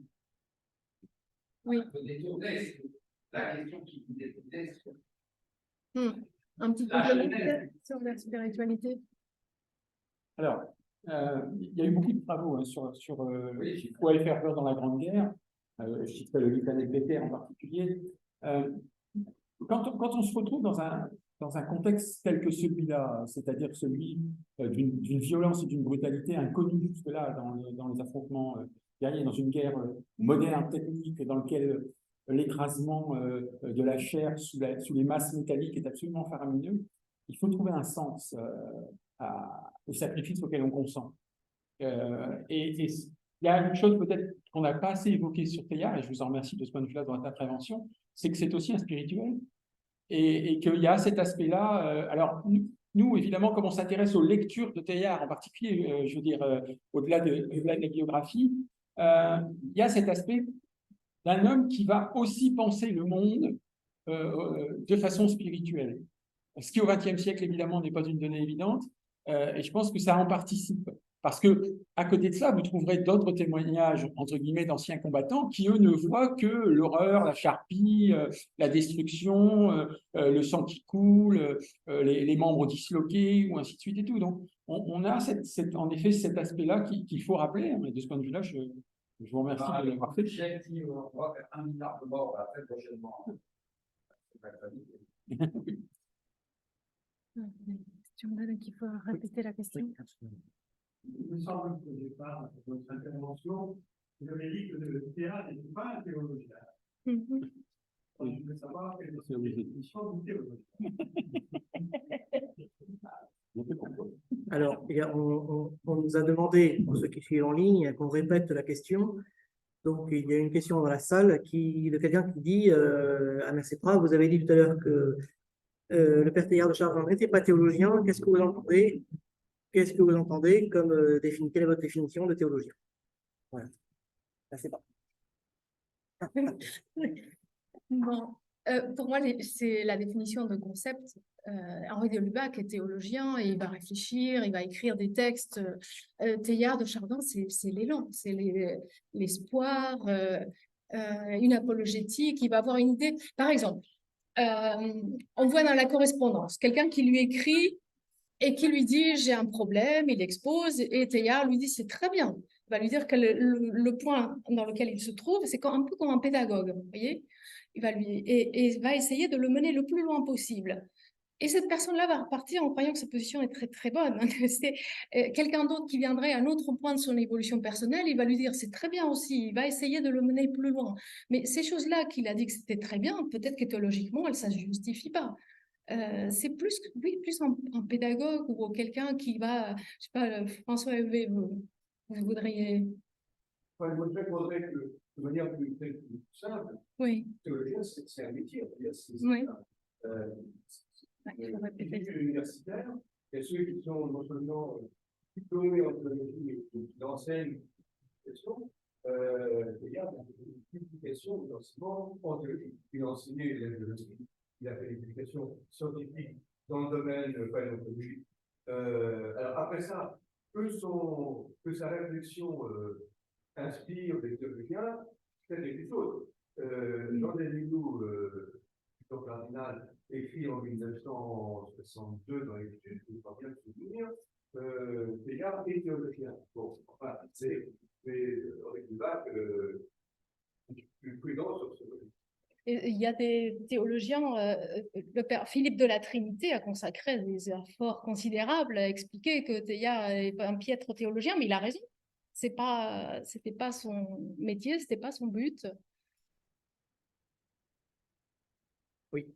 Quels sont les auteurs que lit Teilhard qui inspirent Teilhard? Vous en trouvez la trace dans ses correspondances ou dans ses textes?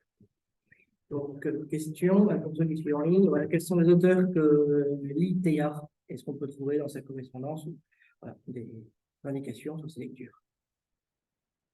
Alors, ça dépend des moments. J'ai dit qu'il a lu Bergson. Alors, on ne sait pas exactement à quel moment, mais l'évolution créatrice, il l'a lu après 1907, autour de 1910, on pense. Pendant la guerre, oui, on sait ce qu'il lit. Il a d'ailleurs une de ses sœurs qui est extraordinaire, Marguerite Marie, qui lui fournit de lectures quand il est sur le front. On sait qu'il lisait les auteurs anglais, Benson, Chesterton. Et il lit aussi, j'ai trouvé des passages dans son journal, il copie des passages entiers de Emerson, les philosophes transcendantalistes américains. Et après, plus tard, il se tient au courant. J'ai relevé des commentaires aussi sur les existentialistes, Camus, Sartre, il trouve ça bien triste. Donc voilà, si, il lit constamment. Les conquérants aussi de Malraux, pendant qu'il était en Chine, on trouve dans sa correspondance, on sait ce qu'il disait. Personne n'est présent. Sur Marguerite, il y a changement de les autres personnes ici en Il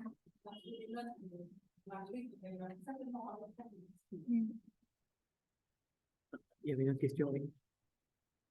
C'est une question que vous posez, je ne sais pas si elle est personnelle, c'est orthographique. C'est par rapport à l'exercice que vous posez, c'est finalement vous avez fait une chose de déjà par votre collègue, c'est par communication, et puis là vous attaquez bon, c'est-à-dire vous avez d'abord travaillé sur l'audience, vous avez dénoncé ou vous mis en lumière un certain nombre d'éléments, mais là vous franchissez pas.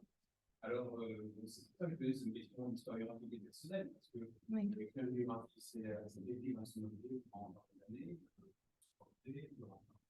portable, donc je dirais que physiquement, il est mort de débarrasse. Donc, non, mais j'ai eu peur. voilà. Donc, ma question, elle me dit, votre démarche personnelle, comment en historienne, vous arrivez vraiment à pratiquer avec au-delà de l'ouverture de votre archive, parce que bien sûr, ça permet de trouver pas mal de choses, mais c'est quand même après une quinzaine d'auteurs. Et puis,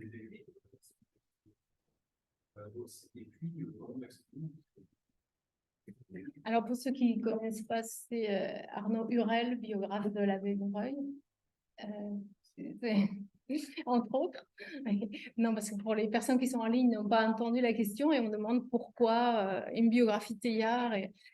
Bon, la biographie a été une commande de l'éditeur. C'est l'éditeur qui voulait une biographie Teilhard de Chardin, on sentit que c'était le moment et qu'on allait en avoir besoin. Donc, c'est une commande à laquelle j'ai eu un moment de recul. Je me suis dit, non, ben non, pas encore une biographie de Teilhard, mais il y en a déjà beaucoup. Et en y réfléchissant, je me suis dit, mais pourquoi pas? Parce que combien de biographies ont été écrites par des historiens? Je n'en vois pas. Il y avait des philosophes, il y avait d'autres moyens de l'aborder, mais il n'y avait pas de biographie par un historien. Sinon, j'aimerais bien revenir sur le début de la thèse. Le directeur de thèse est là, il a souffert parce qu'il a cru désespérer à un moment. Bon, la première année, vous savez qu'on nous oblige à faire une thèse en 3 ans, ce qui est absolument impossible. Donc la première année, j'ai commencé par ne pas m'inscrire. C'est une année qui ne compte pas, au moins faire le tour des sources et lire Teilhard, parce que j'étudiais le teilhardisme, mais on ne peut pas étudier le teilhardisme si on n'a pas lu Teilhard.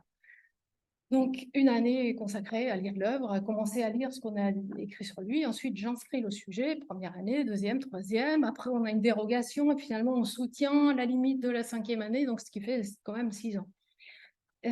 Donc, au bout de la première année de recherche, où je m'apprête à inscrire le sujet, j'arrive très contente d'avoir passé tout l'été à lire Teilhard. Je retrouve mon directeur de thèse, s'en souvient encore, et qui dit « Teilhard n'est pas ton sujet ». Donc, je continue, et là, il tape sur la table, et il l'a insulté. Et je ne vais pas le dire parce que j'ai déjà dit tout à l'heure, je ne veux pas dire une deuxième fois. Et ça m'a fait de la peine. Et au moment même où j'ai compris que ça me faisait de la peine, je me suis dit « c'est pas normal. Ça ne devrait pas. C'est mon objet d'étude, ça n'a pas à me faire de la peine ou pas, il faut que je prenne du recul. » Et donc, ce qui m'a aidé aussi, c'était la préface d'une biographie. Vous allez trouver la comparaison un peu étrange, mais Ian Kershaw a écrit une biographie monumentale de Hitler. Et sa famille lui demandait s'il aimait ça ou pas. Parce que ce n'est pas le sujet. Je ne peux pas aimer Hitler, mais il faut bien faire la biographie. Et on comprend qu'il n'ait pas aimé Hitler, ce n'est pas ça que je devrais aimer Teilhard. Ce n'est pas parce qu'il est sympathique et qu'on doit... Forcément, bon, c'est difficile parce qu'il est vraiment très sympathique. Mais bon, il faut prendre ses distances. Et donc, on a commencé par le teilhardisme parce que c'était vraiment quelque chose de... phénomène qui n'avait pas été étudié et qui devait l'être, et que je vois un peu entre... Il y a un livre que j'aime beaucoup, c'est Frédéric Worms, qui parle de 3 moments de la philosophie en France. Il parle du moment de l'esprit avec Bergson au début du siècle. Il parle ensuite de 2 autres mouvements qui finalement ont lieu en même temps, mais il parle de l'existentialisme et du structuralisme. Et pour moi, le teilhardisme, c'est le revers de l'existentialisme. C'est-à-dire qu'on bon, on se dit, j'existe, je suis dans le monde existe avec, et les existentialistes disent c'est absurde, mais c'est pas grave. Je m'engage envers les autres, et j'essaye de faire du mieux que je peux, et comme disait Sartre, quand on cueille une fleur, on déplace une étoile, enfin tout est lié. Et Teilhard part du même constat, je suis dans le monde, j'existe avec, mais c'est pas absurde. Je vous assure que ça va aller bien et que donc pour moi, c'était un isme qui n'avait pas été étudié.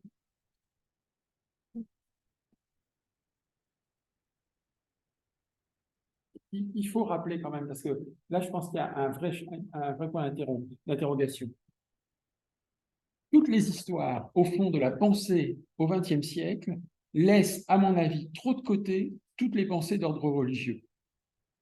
Et c'est un vrai problème. On ne peut pas écrire une histoire des années 1960 sans accorder toute sa place au teilhardisme. Parce que, tout simplement, ce teilhardisme a répondu à une partie des attentes sociales de son époque. Alors, on peut en dire ce qu'on en veut du teilhardisme. On peut trouver que c'est un bricolage qui n'a pas sens, mais là n'est pas la question, on n'a pas à le juger. Mais en tout cas, une histoire des années 60, enfin de la pensée dans les années 60, qui se ferait sans évoquer le teilhardisme, et donc, de facto, le travail de Mercé-Prats, raterait quelque chose. Il a répondu à une vraie attente sociale. Et donc, si on voulait vraiment être complet, total sur cette histoire-là, ben, on ne pourrait pas. Et cette chose-là manquait. Et c'est de ce point de vue-là que l'apport de Mercé-Prats est décisif, parce qu'elle l'a fait de façon magnifique. Donc, maintenant, le sujet, j'allais dire, est mort et enterré pour quelques années, puisqu'il y aura le livre de Mercé-Prats sur ce sujet-là. Hein, et bon, voilà. Et elle a répondu à la question. De ce point de vue-là, le directeur de thèse ne pouvait qu'être content, et le jury lui a dit le pari qui était de répondre à cette question du teilhardisme, qu'est-ce que c'était que le teilhardisme, elle l'a fait dans toute sa diversité. Ça veut dire brasser une masse absolument gigantesque de publications qui vont, j'allais dire, de l'ouvrage savant à la petite plaquette, du tract à la sortie d'une messe, à l'article de journaux, et ainsi de suite et tout. Enfin, tous les gens qui sont dans cette salle savent ce que c'est que faire de la recherche. Donc, c'est de ce point de vue-là, en quelques années, hein, puisqu'en effet, il faut faire ça en quelques années. Hein, et là, on a une vraie réussite qui, j'espère, maintenant fera que dès qu'on fera une histoire des années 60, qu'on la voudra totale et globale, entre guillemets, puisque c'est l'objectif, on la donnera toute sa place au teilhardisme. Il a été le lien entre Teilhard de Chardin et le personnalisme, avec Mounier, avec Arnaud Pellissier. Poser la question. Donc, je répète la question, qui est de savoir quels sont les liens entre Teilhard de Chardin et la revue Esprit et le milieu personnaliste. J'en ai pas vu tellement de Teilhard vivant, je n'en vois pas. Par contre, il y a des numéros importants de la revue Esprit 1963, le personnalisme, mais j'ai pas vu de rapport. Le second personnalisme, là aussi le post-mortem, j'allais dire, Il est mort en 50. s'intéresse à Teilhard, enfin s'intéresse au teilhardisme, plus exactement. Et donc, de facto, consacre quelques lignes, entre guillemets, à Teilhard. Mais il n'y a pas eu de rencontre entre les deux hommes. Il y a le Teilhard, je n'ai pas souvenir qu'il ait lu. Alors, il y a les lettres. Il y a deux lettres. Il y a deux lettres. Deux lettres à Mounier. Bon, vu les correspondants qu'ils étaient, l'un et l'autre, hein, excusez-moi de considérer que le sismographe est assez plat. Hein, bon. Par contre, les existentialistes ultérieurs, enfin les personnalistes, pardon, ultérieurs, les personnalistes ultérieurs, oui, parce que Esprit avait une ambition aussi, c'était d'englober son temps. Et donc, de ce point de vue-là, Esprit est un magnifique sismographe, au contraire. Et donc, il y a des numéros sur le teilhardisme. Mais Teilhard, Mounier eux-mêmes, les personnes, non, ils ne se trouvent pas. Bon, l'un meurt assez rapidement. L'éloignement de l'un par rapport à la géographie de l'autre explique aussi ça peut-être, mais l'un meurt très vite et l'autre meurt peu après. Donc, la rencontre ne se fait pas, ça c'est vrai. Mais le personnalisme, lui, a toujours eu sa place dans la pensée des années 50-60, de façon intéressante. Par exemple, vous avez un écrivain de toujours, enfin, vous savez cette collection Seuil que vous avez peut-être connue, cette collection Écrivain de toujours, qui était une collection magnifique, parce que c'était à la fois une approche scientifique et sans tout l'attirail scientifique, l'appareil critique, des choses comme ça et tout, et en même temps, on avait des ouvrages extrêmement plaisants à lire, quoi. Vous avez un Mounier, vous avez le personnalisme en Que sais-je, par exemple, mais vous n'avez pas notre pendant à nous ici. Oui. Ma question sur le personnalisme, je ne sais pas, vous avez cité Charlot, il a été qualifié de personnalisme Gaston, Charlot. Enfin, ça m'amène à ma question, donc là, c'est un antagonisme assez fort avec les gars. Ça m'amène à ma question. Merci. Est-ce que dans votre ouvrage, vous allez reprendre ce que vous avez expliqué, c'est-à-dire aussi les courants, comme vous disiez, monsieur, les courants des salariés sur la plateforme, en opposition à Théâtre, on commence à parler de Charlot, le premier vrai ouvrage, c'est un problème contre la guerre, contre ces conditions de la guerre de 14, contre ces conditions pour la politique, etc., la splendeur de tout, etc. Donc, il y a Jean Rostand qui ferraille avec lui post-mortem à Florey-Mouchelet. Il y a cet extraordinaire article, ce n'est pas d'esprit plus possible et des temps modernes, qui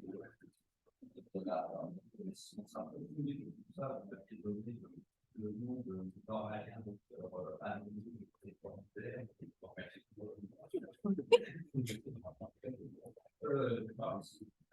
donc voilà, ma question, comme vous avez tout à fait raison de dire que ça intègre dans les indicateurs, et y compris dans la. Il y a lui Armand qui parle des artistes, l'aide, etc. Mais il y a aussi j'ai Charlot, cet auteur anonyme, on ne dira pas le nom, et donc Jean Rostand, vous prenez tout ça dans votre. Oui. Oui. Je reprends tout ça, oui. Il y avait une première partie où c'est vraiment la mort de Teilhard, l'impact, la publication du phénomène humain, ça c'était la première partie. La deuxième partie, c'est le phénomène montant, jusqu'à 1962, jusqu'au Monitum. Après, il y a un sursaut. On va jusqu'à 1965, comme c'est les 10 ans, c'est le phénomène anniversaire, on pense que c'est, mais bon, qui dit apogée dit déclin tout de suite, et ensuite le théâtrisme s'essouffle, il y a un peu la fin du mouvement, mais oui, bien sûr, il y a les contradicteurs, et il y a l'ouvrage de Charbonneau en 1963 portait le titre « Teilhard, prophète d'un âge totalitaire ». Et il y a des choses intéressantes. Ils contestent, hein, mais oui, Denis Pelletier qui.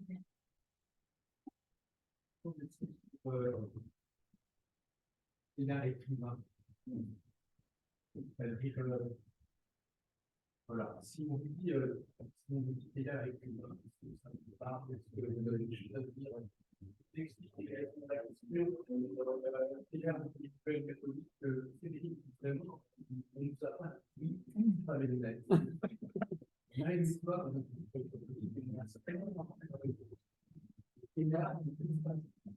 c'est pour ça qu'on est parce que ça va nous donner vous avez écouté une discussion qui va expliquer que nous n'avons pas expliqué ce n'est pas quelque chose de historique, c'est non hybride, c'est hybride.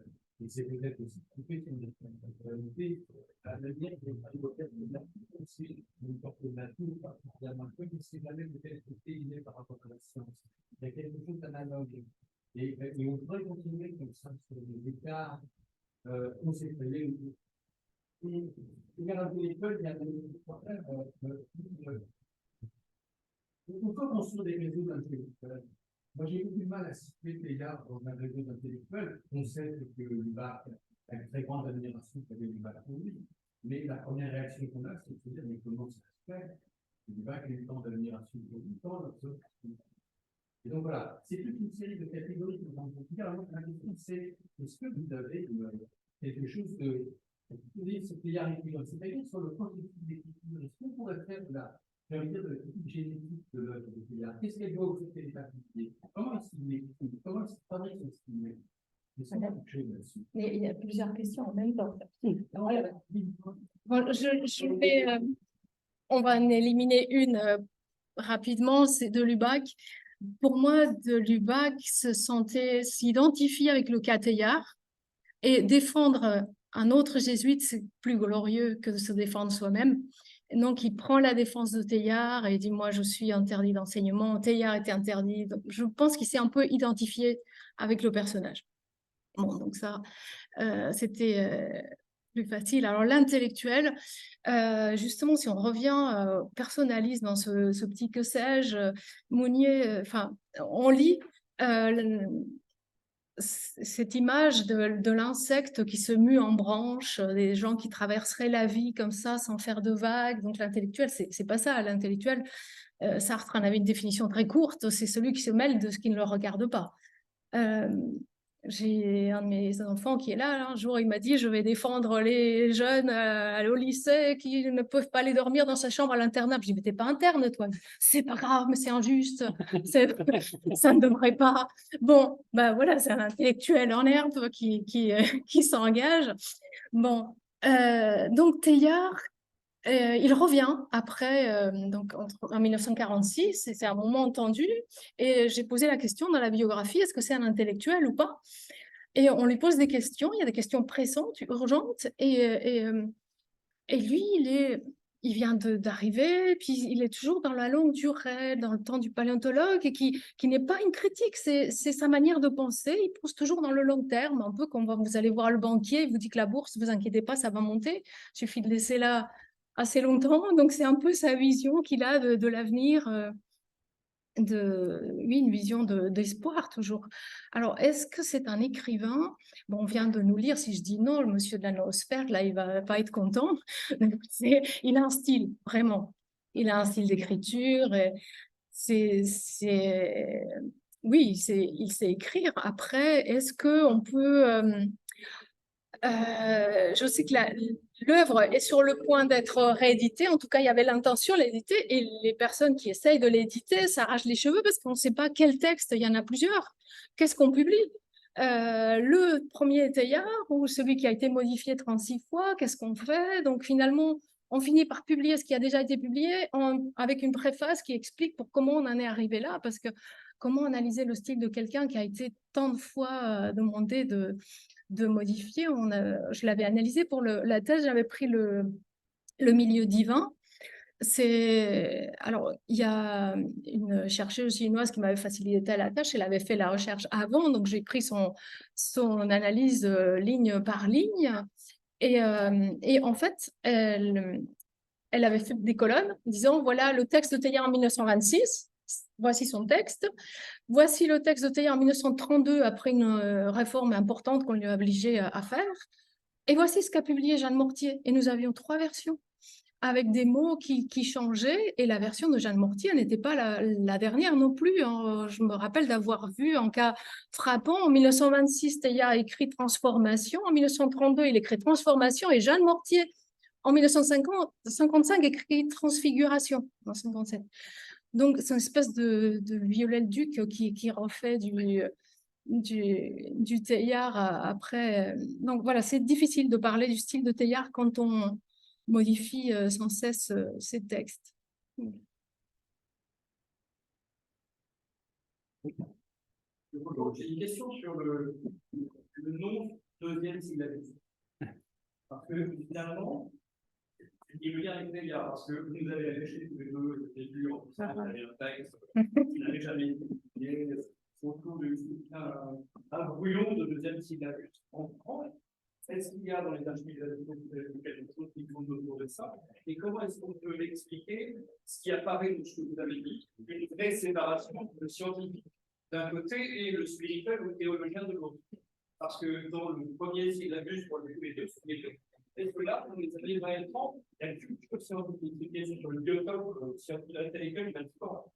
Est-ce que, au Vatican, et parmi ceux qui condamnent, qui pourraient condamner Teilhard, il y a l'idée de strictement séparer le scientifique d'un côté, le théologien, le spirituel de l'autre? est-ce qu'il y a une transformation pour le 20e année? Et quel rôle sont pour le coup les grands ouvrages de Teilhard, si effectivement il n'est pas facile, Alors, la question, oui, la question, c'est le syllabus ou c'est la suite?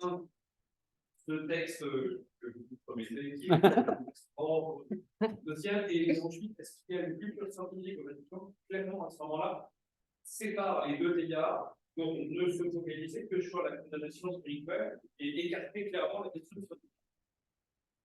scientifique. Alors, oui, sur le syllabus, c'est un peu tôt pour en parler. C'est plus, moi, je m'étais concentrée sur les questions de Teilhard de Chardin et c'est Étienne Fouillou qui tient absolument à analyser ce document. Donc, je lui laisse la primeur. On va en savoir plus. On se retrouve au même colloque à la Villa Vigogne, près de Milan, en début octobre, avec Étienne Fouillou, et lui parlera de l'encyclique Humani Generis et moi de Teilhard et Pie XII.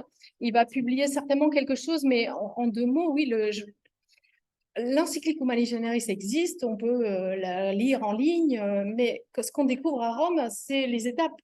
Et l'encyclique ne sort pas de nulle part. C'est ça qu'on voit en groupe de théologiens, cette fois, des théologiens se réunissent pour réfléchir à un problème.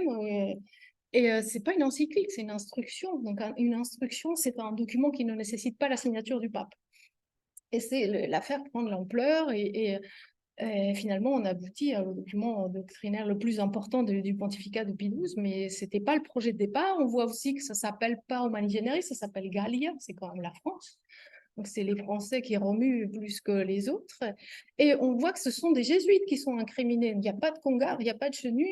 Donc, on se demandait, mais bon, c'est un peu trop tôt pour le dire, hein, si ce n'est pas vraiment un règlement de compte entre jésuites romains et jésuites français. Mais et il y a une liste, on voit une liste, un syllabus, mais ce syllabus disparaît, il n'est pas. Donc il a existé, il a été préparé, on voit les points. Et donc je reviens à la question scientifique, il y a des points qui concernent Teilhard. Alors cette encyclique porte sur des questions philosophiques et théologiques, et Teilhard est concerné par les deux. Et surtout la question du péché originel et du monogénisme. Voilà, est-ce que l'humanité est sortie d'un seul couple unique au départ? Et quand on fait des fouilles, on trouve des synanthropes, on trouve voilà, c'était cette question-là du monogénisme qui était en cause. Donc, oui, il y a des experts, on demande pour cette question particulière, on va écrire un spécialiste qui répond par lettre, voilà ce que j'en pense. C'est une lettre qui m'a donné du fil à retordre, une lettre de Pierre Charles qui écrit en latin. Je l'ai montré à une étudiante à l'université de Reims, la fille d'un ami. J'ai une lettre en latin, qu'est-ce qu'il dit? Elle dit, je ne comprends rien. Je peux la montrer à mon professeur de latin à l'université de Reims. Elle va à la fac, elle la montre, et le professeur de latin dit, je ne comprends rien. J'arrive à lire à peu près de quoi ça parle. J'étais une experte de Cicéron, mais là, visiblement, le latin de Rome et dernière tentative, c'est Dominique Lambert qui, quand même, il vous cite Thomas d'Aquin par cœur en latin. Je dis, bon, lui, il saura. Il dit, il y a un cercle spécialisé à Louvain qui pourrait peut-être la lire. Donc, on en est là. Donc, c'est quand même très délicat. Je vois que ça parle de monogénisme, mais vous dire exactement si oui ou non, je ne m'aventure pas. Donc, on y est encore. On recherche. C'est quand même, je vais dire, c'est épatant parce que en fait, c'est un serpent de mer. On a eu la même chose avec Vatican en fait, qui est ressorti jusqu'en 62. Entre 71 et 70 et 1962, il y a eu cette idée qu'il fallait refaire partir le Concile Vatican, puis finalement on a arrêté. En fait, l'idée d'un deuxième syllabus traverse en fait, pratiquement la moitié du XXe siècle. Est-ce que, parce que je me rappelle qu'effectivement, Étienne Fouillou, on avait parlé à un séminaire Global Vat à Rome, Oui. il avait évoqué effectivement Oui, cette découverte, mais est-ce que, vous disiez tout à l'heure, Frédéric, que Rome a été saisi en fait par la réaction en Europe par rapport à la publication des syllabus? On dit que Rome n'apprend jamais de ses erreurs. Moi, je pense le contraire, enfin, en tout cas pour un certain nombre d'affaires. On se rend compte que d'un moment à l'autre, finalement, Rome apprend quand même. Alors, par exemple, hein, c'est vrai que au moment de la condamnation de l'Action française, s'est rendu compte qu'il fallait frapper fort et sinon ça ne suivrait pas. Non, mais il y a d'autres moments où effectivement on sent que, enfin, Rome sent que on peut pas intervenir trop durement, sinon la réaction du camp condamné risque d'être trop violente.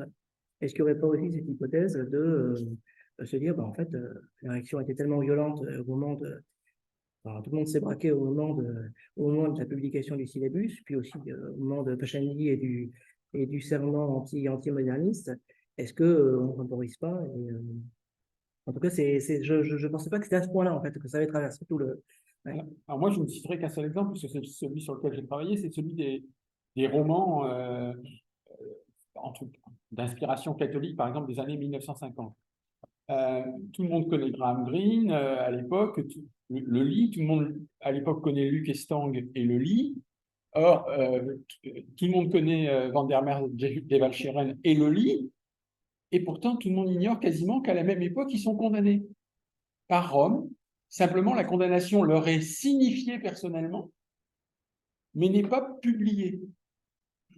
Donc Rome a compris que, en fait, une partie de ces condamnations pouvait obtenir le résultat inverse de celui qu'elle recherchait. Elle s'est donc adressée à des fidèles, parce que ces trois personnes sont des fidèles, qui d'ailleurs promettent obéissance, qui d'ailleurs, tout comme le héros du jour, ne tiennent pas toujours cette obéissance. Luc Estang prépare une trilogie, son premier roman est condamné. Rome envoie à l'archevêché de Paris un petit courrier disant bon, bah, maintenant il faut expliquer à Luc Estang, puisqu'il est fidèle de Paris, que bah, non, il faut qu'il arrête cette publication. Il promet de ne plus publier, et en fait il sort un tome 2, puis un tome 3, et quand le tome 3 sort, on republie, parce que l'éditeur sait que quand il y a un tome 3, il faut ressortir le tome 1, donc ressort le tome 1, et là Rome me peste en disant mais vous nous aviez promis de... Et lui répond ah bah je me suis renseigné auprès des milieux romains, on m'a dit que non, maintenant ça va, ça allait, donc bah et puis alors il perd son poste de critique littéraire à la Croix, mais c'est pas grave, il deviendra à l'Express un mois plus tard, donc il retombe sur ses pattes. Mais c'est intéressant de voir que en effet, alors qu'il fut une époque où Rome proclamait ses condamnations, et ben, quand c'est Graham Greene en 1948, quand c'est Luc Estang en 1950, il condamne, mais on communique à l'auteur sa condamnation et on lui dit bon bah voilà, maintenant on vous demande obéissance, et l'auteur promet obéissance. Alors il y a un vrai problème, c'est que ces condamnations ne sont pas explicitées. C'est-à-dire que l'évêque du fidèle correspondant reçoit la condamnation, il reçoit le fidèle, il lui dit bon ben voilà, vous êtes condamné, et le fidèle lui dit mais en fait mon livre il est condamné pourquoi? Et l'évêque dit bah j'en sais rien, parce qu'il n'y a aucune explication en fait. Et c'est vrai, quand on regarde les documents, puisqu'à l'époque je les avais vus grâce aux archives des évêchés, puisqu'à l'époque celles de Rome n'étaient pas accessibles, c'est pas explicité, on nous dit pas ce livre. Alors on peut comprendre que bon là, il y a une scène un peu osée, où là, il y a un prêtre qui faute, donc pour ça, c'est pas acceptable et tout ça, mais en fait, il n'y a rien d'écrit dans le document. Et donc, l'évêque, la réaction de l'évêque, c'est bah, je ne peux pas vous dire. Et donc, l'évêque écrit à Rome en disant bah, qu'est-ce que je dois dire à mon fidèle, il m'a demandé pourquoi il est. Et puis Rome ne répond pas. Donc, la condamnation tombe, mais elle est secrète. Elle n'est pas diffusée. Or, ce sont des écrivains, c'est-à-dire des gens qui ont publié une œuvre. Et l'œuvre, elle est publique. Alors, ce que dit un écrivain souvent, c'est bon, ben voilà, il a été tiré à 3000 exemplaires, on va laisser les 3000 exemplaires s'éteindre d'eux-mêmes, et je vous promets qu'il n'y aura pas de réédition. Et c'est ça que Estang ne tiendra pas. Alors, les autres le tiennent, mais Estang ne tiendra pas. Donc, il promet qu'il n'y aura pas de réédition. Mais le livre n'est pas retiré. Il n'est pas retiré des rayonnages, et personne ne sait qu'il est condamné. Ce que l'auteur pourrait regretter, parce que je suis sûr que si on le savait, ça augmenterait les ventes. C'est un principe de base bien connu. Donc oui, il y a une forme d'apprentissage, peut-être en effet. En tout cas, il y a une discrétion qui s'acquiert intéressante. Alors, moi, j'ai une dernière question. C'est le rôle de l'ambassade de France après le Saint-Siège par rapport à Teilhard de Chardin. Je pose la question parce que je sais à peu près comment ça se passe durant l'ambassade de Maritain, et je sais également que d'Ormesson veille au grain quand il y a des écrivains français qui risquent de se prendre une volée de bois vert de Rome, un petit coup de semonce, eh bien, ils font comprendre discrètement à la secrétaire d'État qu'il vaudrait mieux éviter. Voilà, sinon, bon, ça risquerait de ne pas se passer forcément très bien. Ça se passe pour ça au moment de l'ambassade de Maritain, et donc dans le maison qui lui succède, fait la même chose, c'est-à-dire qu'il y a une certaine protection, en tout cas, l'ambassadeur de France, après le Saint-Siège, veille à ce que les intérêts français soient plutôt protégés. Évidemment, quand le cas est trop grave, ils comprennent, mais voilà, quand même, ils soutiennent les intérêts français à Rome. Est-ce que dans le cas de Teilhard de Chardin, on aurait des éléments sur... voilà. Oui, c'est très précisément en 1948. Oui. Il y a une semaine anti-théillardienne qui est organisée et c'est Congar qui l'a vu. Il a vu le programme et la semaine suivante, le programme n'existe plus. Et c'est l'ambassadeur qui s'en est mêlé. Il dit, mais vous attaquez toujours aux théologiens français, pourquoi? Oui, effectivement. Comme quoi, un bon diplomate, c'est important. Non, effectivement, c'est un métier. Alors, la séance va se terminer. Avant qu'elle se termine, on avait parlé avec Mercé Prat. Éventuellement, on m'avait demandé s'il y avait un piano ou pas, mais je ne sais pas, peut-être qu'elle aurait l'intention de jouer un morceau parce qu'elle est pianiste émérite. Voilà, elle n'a pas osé, elle a pas osé le dire. J'ai oublié de dire, en fait, au début de la séance, que quand nous avons calé la séance, eh bien, Mercé me répond, je vous réponds très vite, je participe à un concert. Donc, j'ai comme ça découvert une carte que je ne connaissais pas. Mercé, c'est qu'elle est non seulement historienne, mais qu'elle est aussi musicienne. Donc, si jamais elle a envie de jouer un morceau de piano, mais il faut qu'elle ait envie, normalement, il fonctionne. Voilà. Voilà. Voilà. Et juste avant que pendant qu'elle s'installe, donc c'est vraiment, c'était pas qu'elle se sente obligée, hein, mais voilà, on en avait parlé ensemble. En tout cas, on avait évoqué cette possibilité-là. Simplement, donc avant que l'oratrice joue un morceau de piano, annoncer la prochaine séance de l'IREF qui aura lieu donc le 9 octobre. Donc c'est un lundi, toujours à 18h-20h, puisqu'on entame un nouveau cycle. Et ça aura lieu dans la salle des actes, donc à la Sorbonne. Et ça portera sur le livre d'Arthur Hérisson, qui vient de paraître presse de l'École française de Rome. Ça s'appelle Pour le pape roi, les catholiques français et l'unification italienne entre 1856, je crois, et 1870. Voilà. Et donc, ça sera normalement présidé par Jacques-Olivier Boudon, qui est professeur dans cette université. Et il y aura Guillaume Cuchet, qui est professeur d'histoire du catholicisme, enfin de l'histoire contemporaine, des spécialistes du catholicisme au 19e et 20e siècle, qui sera le discutant, et Arthur Hérisson sera là pour parler de son livre. Voilà. Donc, merci et Frédéric, merci beaucoup. Et nous allons écouter maintenant un morceau de piano, si j'ai bien compris. Attendez, je vais changer de siège. Alors, ce qui serait intéressant, c'est que c'est un rapport avec Teilhard.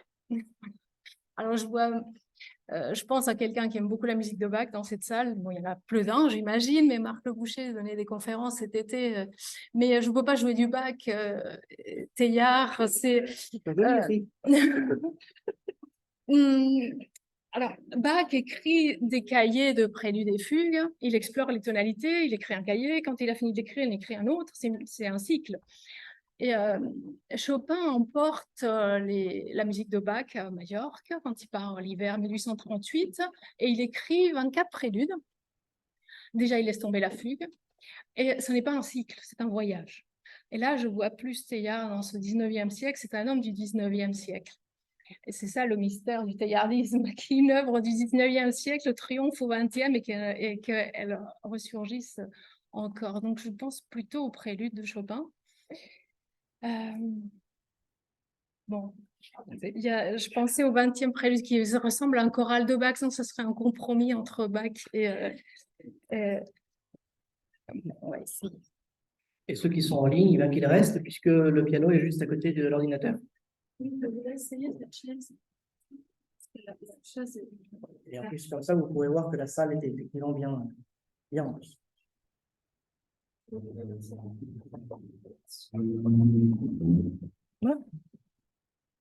Ça marche bien, ça.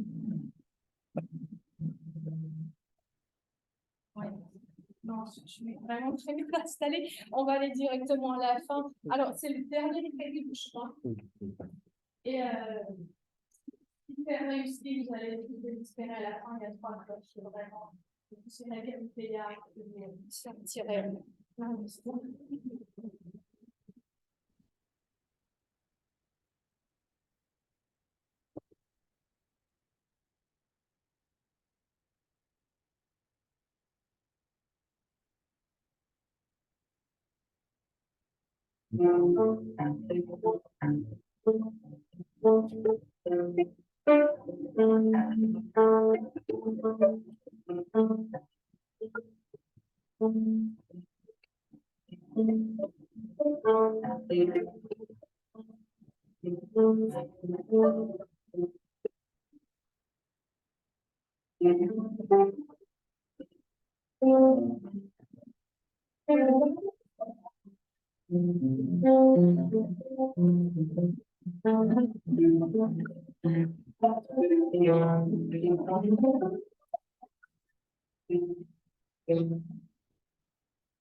Voilà. Donc, fin de cette séance. Merci à ceux qui ont suivi. Merci d'avoir été présents et bonne soirée à tous.